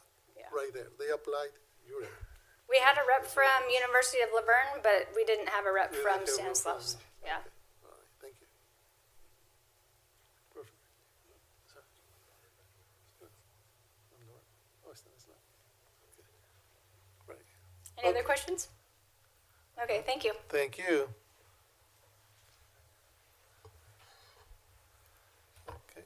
The next item is 12.2, District-Wide Professional Development Days Report. At this time, we're going to have Charles Tippy, Director of Learning Support. He's going to come up and give us an update on our annual Professional Development Day at Heritage High School. Good evening, President Norrell, honorable members of the board, Superintendent Bennett, and district cabinet members. I have the pleasure of sharing the overview of the district professional development event that we did back in October. And we're just going to go ahead and jump right in with some general information. We had over 900 employees attend the district event, CSEA, PSEA management. That resulted in over 74 different workshops. So 74 different sessions catered to the individual job description of the different employee groups. We had 26 guest presenters, so we had staff come out from RCOE, Instructional Services Division. We had staff from the CELPA, 2 or 3 different law firms that came out to present, Solution Tree, High Threat Innovations, BackSafe, Riverside Sheriff Department. Want to shout out to them. They did a lot of training for our staff on human trafficking, gang and drug violence, and a whole bunch of different active shooter, so different things for that. Staff from Houghton Mifflin Harcourt came out to support our English learners, Imagine Math, and Keenan. And even more impressive, we had 53 different PUHSD presenters, so staff from our own district. Our classified staff were teaching sessions, our teachers, district cabinet members were out there. Our own superintendent has his own slide in the show. So we had a great turnout from our staff. We had a 12-period bell schedule that was based on feedback from the different teachers and staff members on, some sessions need only a 50-minute overview of what they're teaching. Some require half a day. Some are a little bit longer. So we had that going on. And in total, for every period, we had anywhere from 26 to 38 sessions or different classrooms going on at one time. So it was a good time. Sample schedules. These are schedules for an ELA and a math teacher. Big idea here. One of the things I think we did really well this year was have a variety of class offerings. So we had things specific to individual instruction on the standards. There were sessions that met the social, emotional needs of the students. Safety was a big theme that we saw this year. College readiness. So everything aligned to our LCAP goals. We saw a lot of variety in the different sessions. We also surveyed our staff following the event and a couple of follow-ups after that. We had pretty good responses. So certificated staff, over 224 staff members responded, classified 116. We asked 3 basic questions, so event organization, food, and class effectiveness. This was out of a scale of 1 to 5, 5 being the best. And event organization, 4.5 from the certificated end, 4.3 from the classified, and then food was a little bit lower. One of the days we're going to work on that. Class effectiveness was a 4.0 and a 4.2, so happy with that. We also gave staff the opportunity to score each individual session that they attended. So all staff members had a total of 12 periods that they attended, and they went through and scored each session that they attended. So pretty happy with, these are the top 20. And for the certificated staff, everything was, the last one was a 3.94, but everything was a 4.0 or above. So that was pretty impressive. Classified, pretty similar. We had the top 20 here, and almost all of them were a 4.0 or above. So what I did from this, it was really hard to get all 74 sessions. So I'm just going to share some highlights with you, organized by the different LCAP goals. So our big focus this year was enhanced training on professional learning communities. We had Ken Williams from Solution Tree work with every single teacher and administrator throughout the district. And we got some mixed reviews. Some teachers said it was the best training they've ever been to. Some of them said they'd rather get hit by a slow-moving truck. And it varied by schools too. So we had Pinacati CMI staff were scoring it as a 4.0, a 4.3, and a 4.43, including Paris Lake. And then some of the other schools, Heritage and Paloma, scored it lower at a 2.5 and a 2.93, respectively. We had a lot of support for our ELA and math teachers. So we had staff come out from IO Education and train our teachers on how to create SBAC-aligned assessments and align their instruction to the Smarter Balance assessments. Our own teacher on assignment and ed services trained in a different session teachers on the SBAC interim assessment blocks, as well as some sessions to support our English learners. Focusing on that English learner proficiency indicator, we had RCOE staff come out and work with all of our designated ELD teachers on an ongoing training to help them better understand the LPAC assessments and the different task types that are required on the assessment, and once again get a better understanding of the test. It looks like this is paying off. We have early preliminary results from the county, and the statewide results came in just last week, and it looks like we did pretty well compared to other schools in the county and the state. This was a training designed to support our content area teachers, so science, math, history on the integrated ELD standard, so to support our EL students in all the content areas.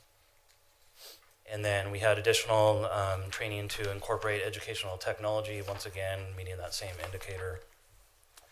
We had our AVID coordinators, big turnout from our AVID coordinators to lead sessions on the different AVID strategies. We, a lot of support for our teachers on educational technology. So Mr. Williams and our tech TOSAs have done a great job on building capacity with our teachers throughout the district. So I think the number was 53, but all those different presenters from our own district were leading the sessions, which was great. We also had additional support from our AVID coordinators. These were sessions on helping teachers to better understand college transcripts to meet those A through G and graduation requirements, additional AVID strategies, more AVID strategies. Ms. Yerold has done a great job over the years of creating focused professional development for the counselors that are specific to their job duties. This year, we've had a lot of support on the academics A through G, and this year there was a big shift to the social and emotional needs of our students. So supporting students with anxiety, mental health, revamping the SST process. Great example of one of our IT techs who led a session on Google Sites to help teachers communicate with their families. And then we had our community engagement specialist, Ms. Sonia Rescola, work with staff from RCOE on extraordinary customer service, so working with parents in the community. More sessions on trauma. These were one of the most popular sessions.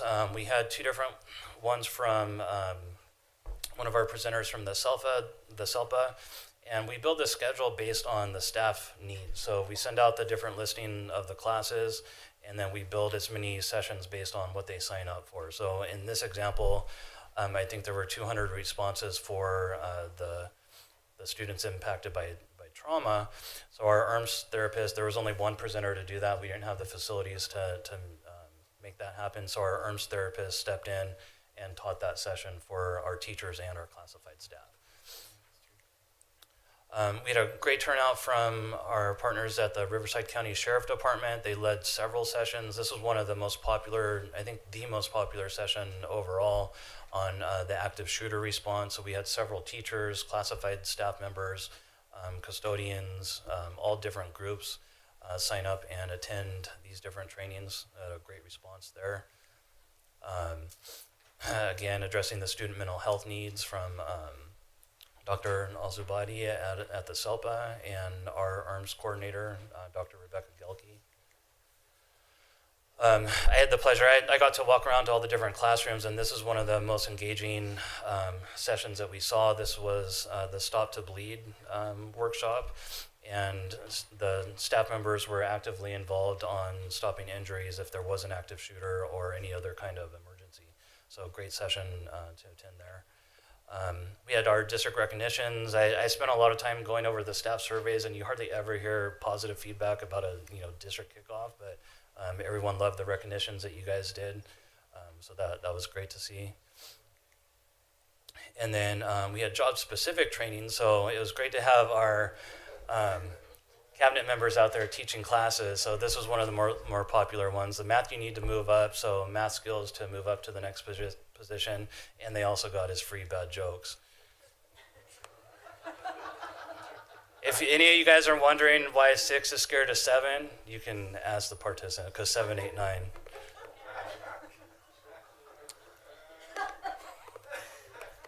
Goes along with pi r squared, right? Yeah. No pi r round. So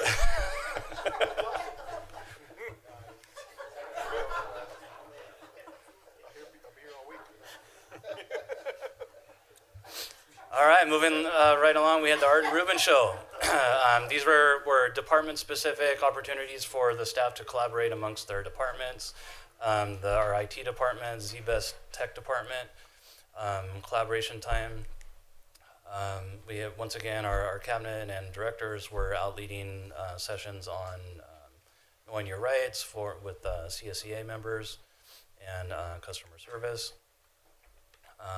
We had our school nurse work with our health techs on a variety of different topics, and more examples of content-specific, job-specific trainings.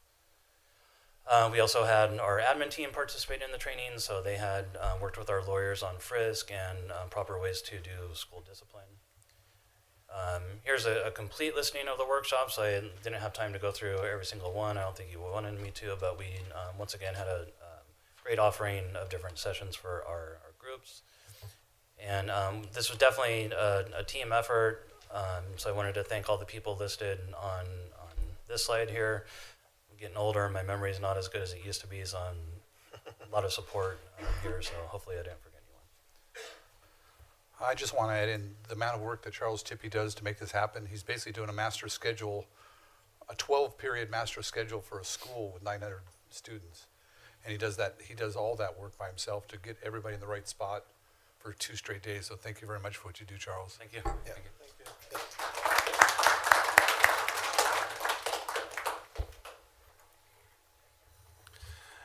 The next item is also an information item, 12.3, A through G, dual enrollment, honors, and AVID update.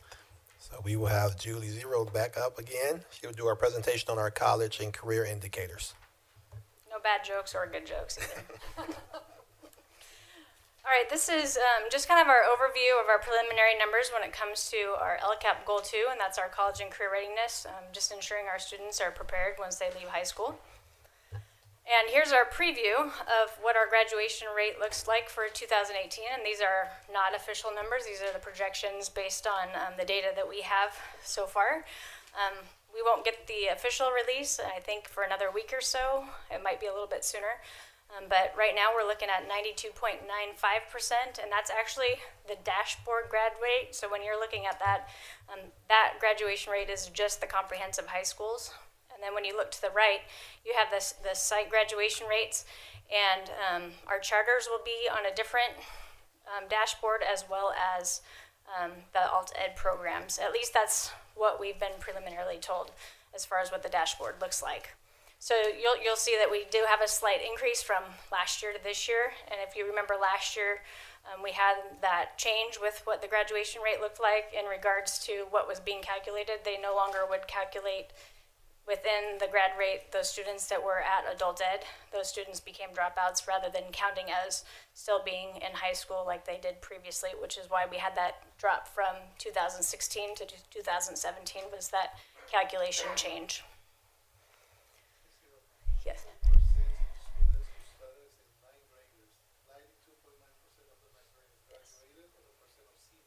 That's our cohort grad rate.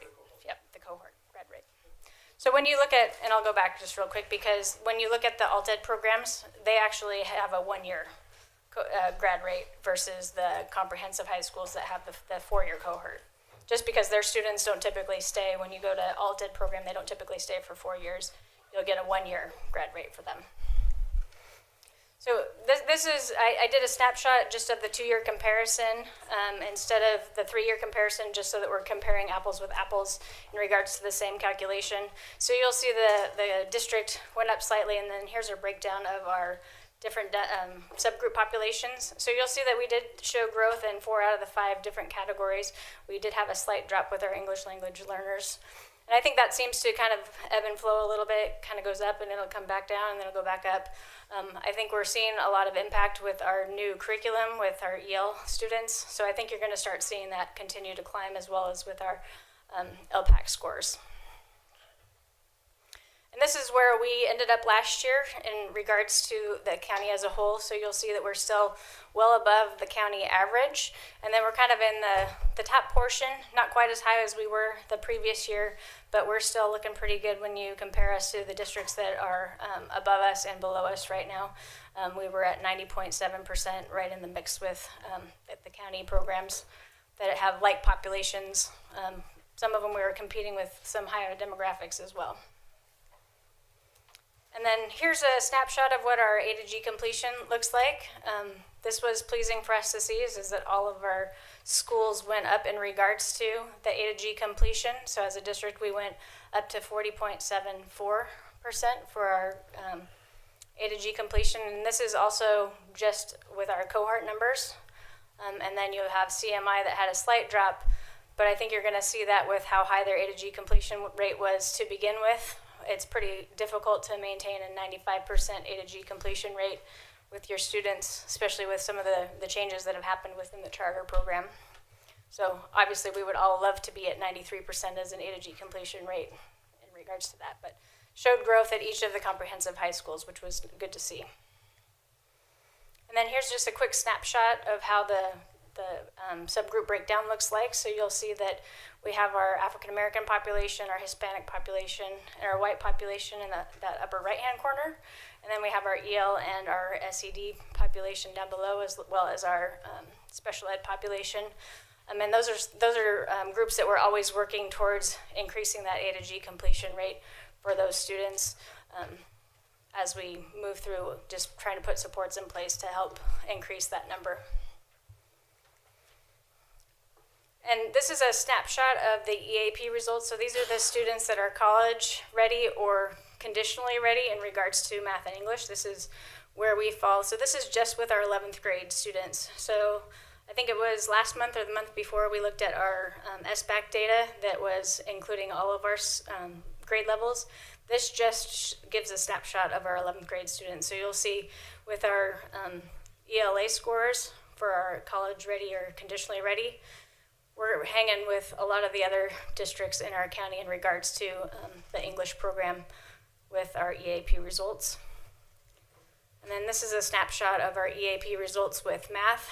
As you'll see, many of the districts have a much lower EAP, college ready and conditionally ready score in regards to the math programs. And that's been a huge focus for our district for the last couple of years with the adoption of new curriculum and the continuous focus on intervention programs to support our students with math. So we hope to see that number continue to grow. And then one of our areas that we really focus on is AVID within that college and career readiness. We've had a focus of increasing our enrollment for our LCAP for the last several years. And last year, when we were reviewing our LCAP data, we realized that probably continuing to have a goal of growth at some point, we needed to focus on maintaining rather than growing, because there's some requirements that we focus on when it comes to AVID, and you don't want to put students in there that don't fit the criteria and don't want to be in AVID. So we've kind of stabilized where our AVID enrollment is. We had a little bit of a drop this year in enrollment, but our programs at all three comprehensive sites are doing really well with the AVID program, and we've also seen some changes with our feeder districts. Currently, Menifee is not offering AVID in their district anymore. And so the recruitment process for us looks a little bit different when we don't have districts that are feeding into us that also have the AVID program. So we'll have to do some adjustments in regards to how that recruitment looks like moving forward with them not having AVID programs for us to directly recruit from. So yes. What you're saying then is that what is causing the decrease of almost 10% on ATE completion in the AVID program is a recruitment process. Some of it is recruitment, but I also think that there's been more students that have started off in the AVID program that might not have pushed through and been as persistent with some of the courses that we've seen. So we've seen some struggles with the math is definitely a focus area in regards to getting our students A to G. We have, that's usually one of the hang-ups when it comes to not meeting the A to G completion is sometimes just that one math course. So that's been a huge focus of ours. But I do think the actual retainment of the enrollment across the board, that comes from the decrease in some of the students transitioning into the high school program as well. But you'll see that we have maintained a 100% graduation rate when it comes to the graduation of our AVID students, which is something to be definitely proud of. But we would definitely like to see that A to G completion be up around the 80s like it was in 2015-16. But in 15-16, we also had, I think, about 1,200 students district-wide rather than closer to 2,000 students. So here's a snapshot of what our dual enrollment analysis looks like. Last year I spoke to you a little bit about that decrease in 17-18, and that was the freeze with MSJC in regards to additional dual enrollment classes. So we have bounced back from that. They have allowed us to add additional courses this year, so you do see that we've increased our enrollment numbers slightly from last year to this year and anticipate even larger growth moving into next year with our dual enrollment programs. We have a lot more teachers that are qualified to teach the programs, and it's been nice because MSJC has really worked with us with multiple measures, allowing students to take those dual enrollment classes versus just where they place on the AccuPlacer. The AccuPlacer has become less relevant when it comes to placing students in dual enrollment, so more kids are going to have access to those classes. We saw a nice increase in the passing percentage in 2017-18 compared to 16-17, with 93% of our students being successful in getting a C or better in that course versus the previous year at 74%. And then the number you'll see right now is the percent passing is based on the 12-week grade mark for this year. And then here's a snapshot of our AP analysis. You'll see that we do have a little bit of a decrease in 2018 and 19 in regards to enrollment. We do see that some students are choosing dual enrollment versus AP for a variety of reasons. Some students would prefer to be able to take the class and not have to take that exam for that college credit. Some students would prefer not to have that test anxiety, but also be able to take the course. And the dual enrollment classes are also semester-long courses, so they actually get one course first semester and a second course second semester, rather than just the 10 credits for the full year in AP. So we saw a nice increase when it comes to our pass rate this past year, about 4% pass rate increase with our AP exams, and that was something that we really focused on last year. We talked about having an AP collaborative group with teachers, administrators, AVID coordinators, and really focusing on how to improve what those scores were looking like. We obviously want to continue to improve the pass rate for our students, but one of the focus areas is we did participate in the AP readiness program, and that's something that the county has put on in conjunction with UCR. And we saw last year Paloma Valley High School actually had the highest AP readiness attendance in the RCEC collaborative, and that's the collaborative that our district participates in, along with Marietta, Temecula, Moreno Valley, and Val Verde. So out of all 5 districts, Paloma Valley's school sent more students to the AP readiness program than any other of the high schools within our collaborative. We had more than 15 AP teachers attend the AP readiness workshops, which is their opportunity to actually go and see other teachers teaching the same content, so that they can, and the teachers that are providing the workshops are teachers that have the higher passing rates within the area. So AP readiness recruits those teachers to come and provide presentations to students and to teachers because they have a higher pass rate, to help encourage and provide professional development for teachers that haven't had the same success. And then so far this year, we've already had 2 workshops at UCR, and right now we've already sent over 263 students, which is also more than any of the other districts within our collaborative. So we're really excited about the focus area when it comes to AP success, and making sure that we're providing lots of opportunities for our students to get additional support and planning and prep time for the teachers, trying to continue to improve those AP scores for our students. And that was part of something that we really focused on when we started the AP Programs of Rigor Collaborative last year, which brought all those people together and kind of came up with plans on how they were going to attack those AP scores at each of the school sites. Can I answer any questions about the second presentation?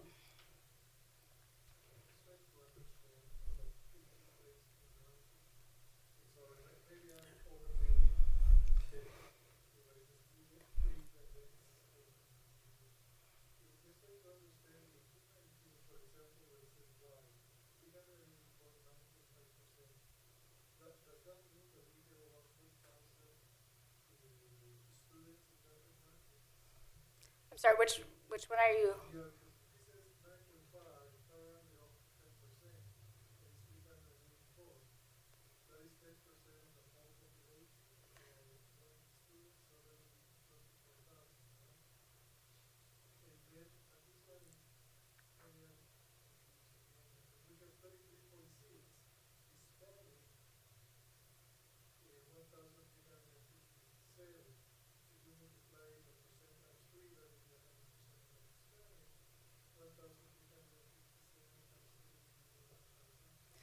So these are also the percentage because that could be the duplicated. So if students are taking more than one AP course.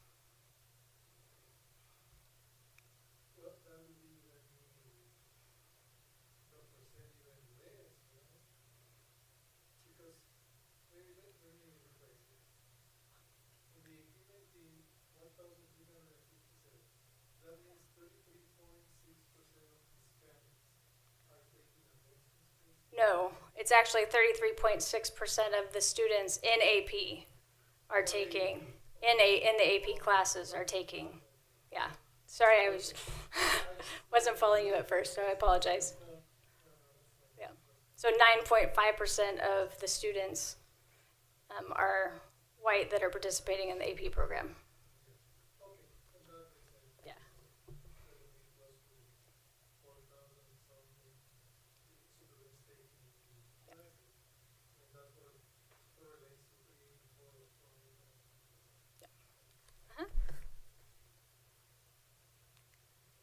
Any other questions?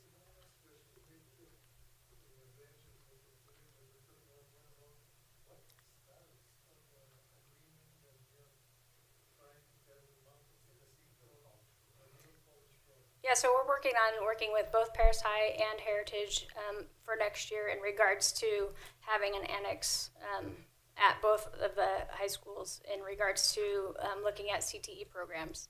So we haven't identified the actual CTE pathways that will be provided by MSJC at each of the schools. That'll be based on conversations with the school sites and what the needs are. But there'll be dual enrollment college courses in addition to the dual enrollment classes that we already currently offer. Okay, yeah, because I know about the CTE, about the CCAP, right, program, the special funding they receive. But I was talking about the program similar that we have in Ruby, the REACHES program. Correct. Where the kids the professors come over. Yeah. Yes. So we'll have both CTE teachers as well as professors that will come over and teach courses depending on what the response is to the courses that they have to offer for us.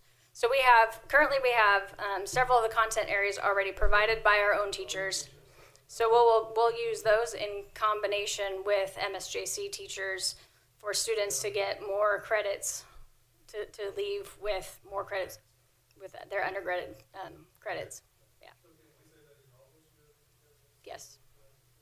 Yep.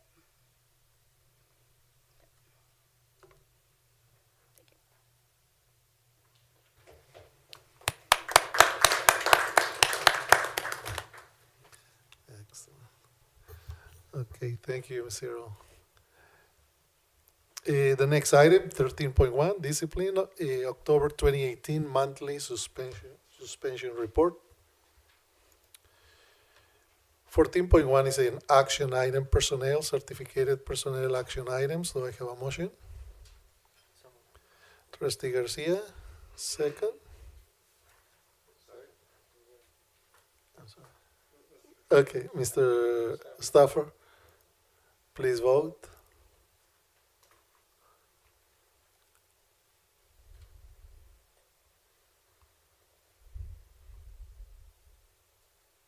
And action item 14.1 has been approved, 5-0. 14.2 is also an action item, personnel, classified personnel action items. Do I have a motion? Trustee Stafford and Trustee Twyman. Please vote.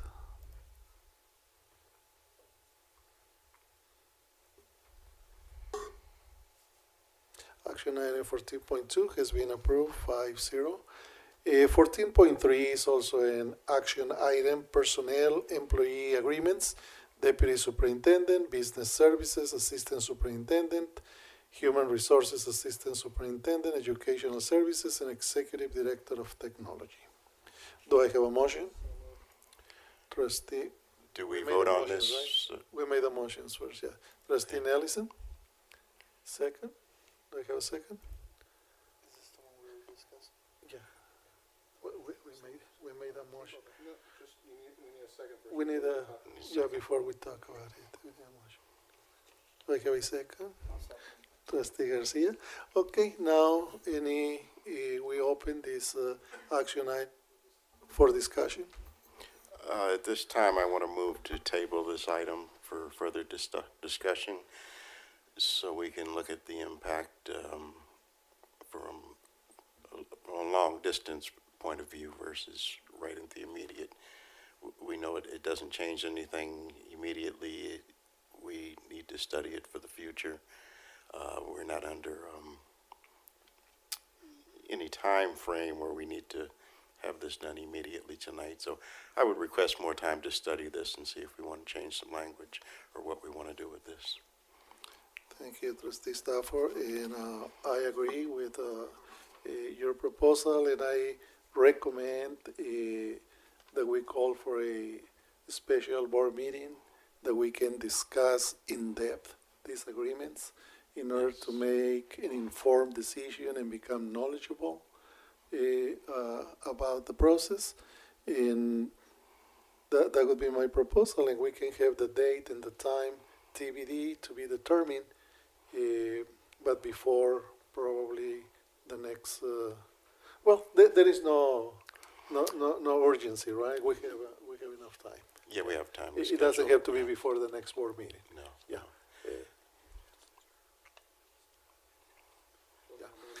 Okay, do I have go ahead, Mr. Nelson. Since I made the motion. Yes. Since I made the motion, I'm going to have to amend Yes. it, but I propose that we amend this by tabling this and bringing it back for a special session, probably sometime in 2019, when schedules can be accommodated.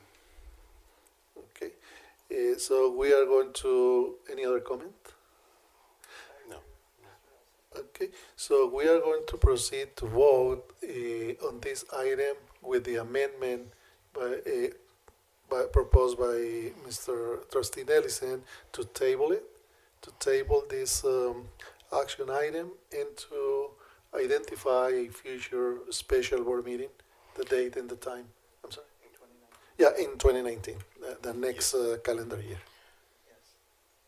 So how do we vote? We don't vote on this at all, or? Do we? Yeah. Do we need to vote on if it's being tabled? Yes, I just want to make sure that's. Yeah. So if you vote yes, you're voting to table Table this it. until Yeah. a later time. Voting yes on this action item means voting to table the action item and to have a special board meeting in 2019. Correct. Yeah, okay. Okay, under that understanding, then please vote.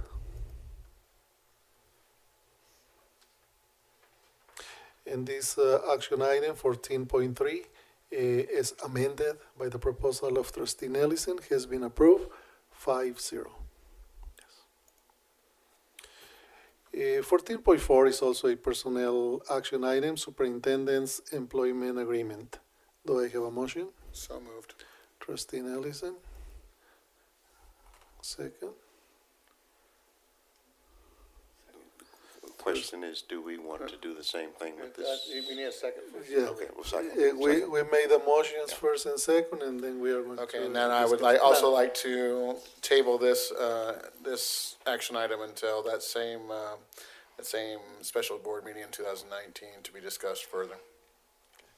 Any other comment? Trustee Stafford? No, okay, I agree with that. Okay. Okay, so please vote to approve please place your vote on action item 14.4, personnel superintendent's employment agreement to be tabled and to have a special board meeting in 2019. Please vote.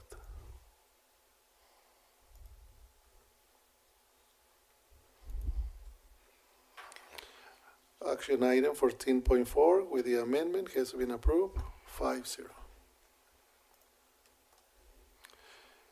14.5 is also a personnel action item, approval of tentative agreement between the Perris Union High School District and the Perris Secondary Education Association. Do I have a motion? So moved. Trustee Nelson? Trustee Garcia? Any comments? No. Okay, please vote.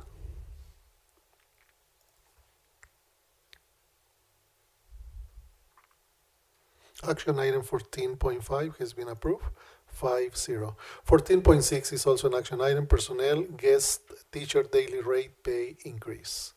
Do I have a motion? Trustee Nelson, Trustee Stafford. Please vote.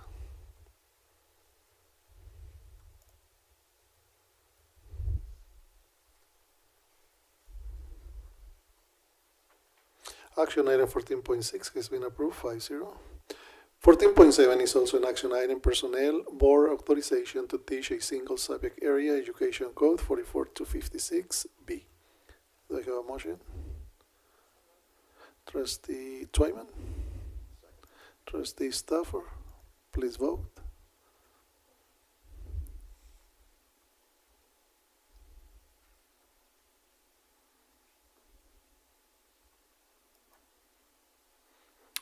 Action item 14.7 has been approved, 5-0. 14.8 is also an action item, personnel board authorization to teach in a single subject area, education 44258.7B, Matthew Smith. Do I have a motion? Trustee Nellis, Trustee Twyman? Trustee Twyman and Trustee Nellis in second. Please vote. And action item 14.8 has been approved, 5-0. Action item 14.9 is also an action item, building and grounds, agreement with Layton Consulting for the Paloma Valley High School classroom addition and stadium improvement project for geotechnical material testing and special inspection services. The estimated cost of this item is $82,666, funded through various facilities funds, not the general fund. Do I have a motion? Trustee Nelson. Trustee Twyman. Please vote. And action item 14.9 has been approved, 5-0. 14.10 is also an action item, building and grounds.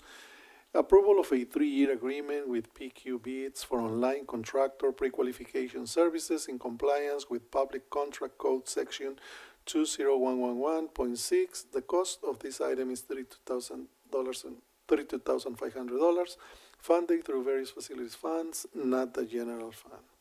Do I have a motion? Trustee Stafford. Second.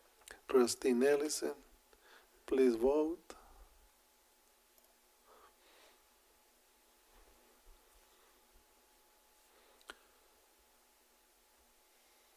And action item 14.10 has been approved, 5-0. 14.11 is also an action item, business disclosure of collective bargaining agreement, AB 1200, for the period of July 1st, 2018 through June 30, 2021 with the Perris Secondary Educators Association. Do I have a motion? Trustee Nelson. Trustee Twyman, second. Please vote. Action item 14.11 has been approved, 5-0. 14.12 is also an action item from technology. Agreement with Johnson Consulting Engineers for engineering services for the Paloma Valley High School Intercom clock replacement project.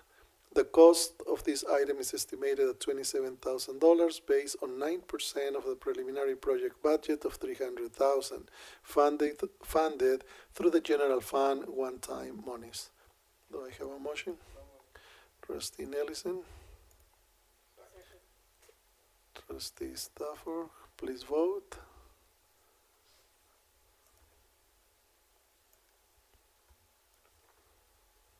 Action item 14.12 has been approved. 4 votes in favor, 1, that would be 1 no. Yeah, I wasn't sure it was abstention. Okay.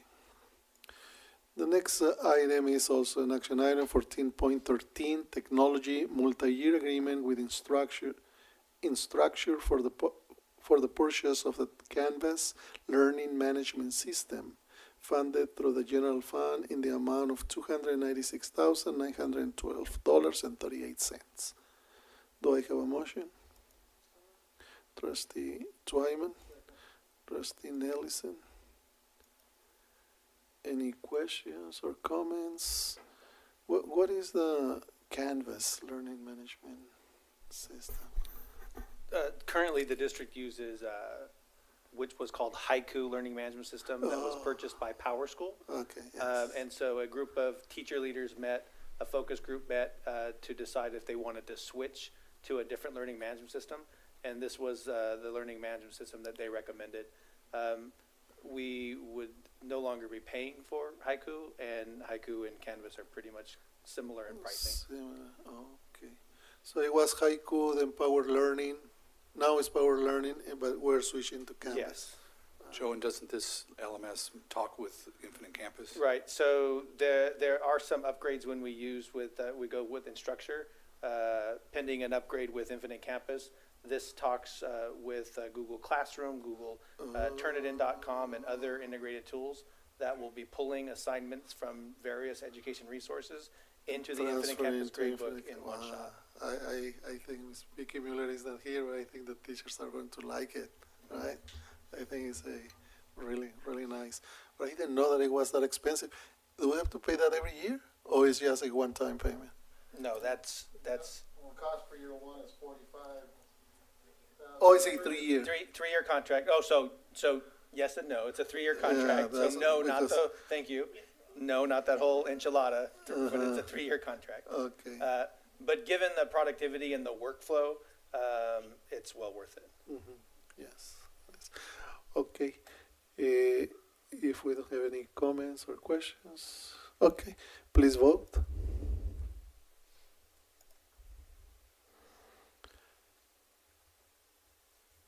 Action item 14.13 has been approved, 5-0. 15.1 is an information item, business revolving cash report for the month of October 2018. 15.2, information item, board policies, personnel, series 4000. 15.3, board policies, board bylaws, series 9000. And 16.1, action item, closed session if necessary. Not necessary this evening, Dr. Rouse. Thank you, Mr. Bennett. This doesn't apply. Reconvene in public session. 18.1, action item, discipline, board review of discipline matters. Do I have a motion? Trustee Nellison, is second. Trustee Stafford. Any comments or questions in terms of the discipline matters? No. Okay. Please vote.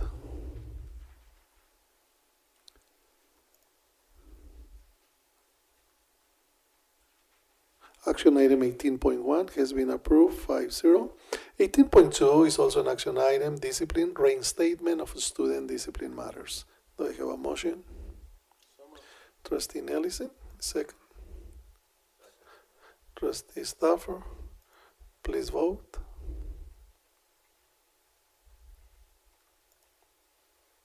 Action item 18.2 has been approved, 5-0. 19.1 is an information item, other items by the superintendent. I'd just like to introduce our new board member that'll start with us in December, Dr. Randy Freeman. He'll be joining us on the board. But we appreciate you being here tonight, Dr. Freeman. That would do it. Thank you, Mr. Bennett, and taking the opportunity. Congratulations to Mr. Freeman, Randall Freeman. Congratulations, welcome to Paris Union High School. We're looking forward to working in collaboration with you.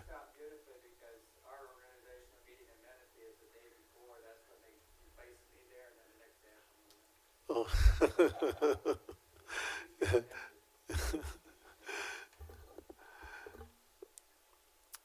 Okay, the next item is 20.1 is an action item to adjourn the regular board meeting of the Peters Union High School District for today, November 14, 2018. Do I have a motion?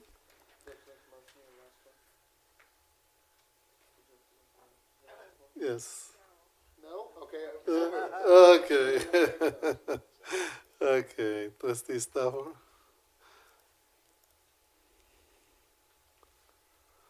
Please vote. And action item 20.1 has been approved 5-0. And this regular board meeting is adjourned at 7:32 p.m. Thank you and good night.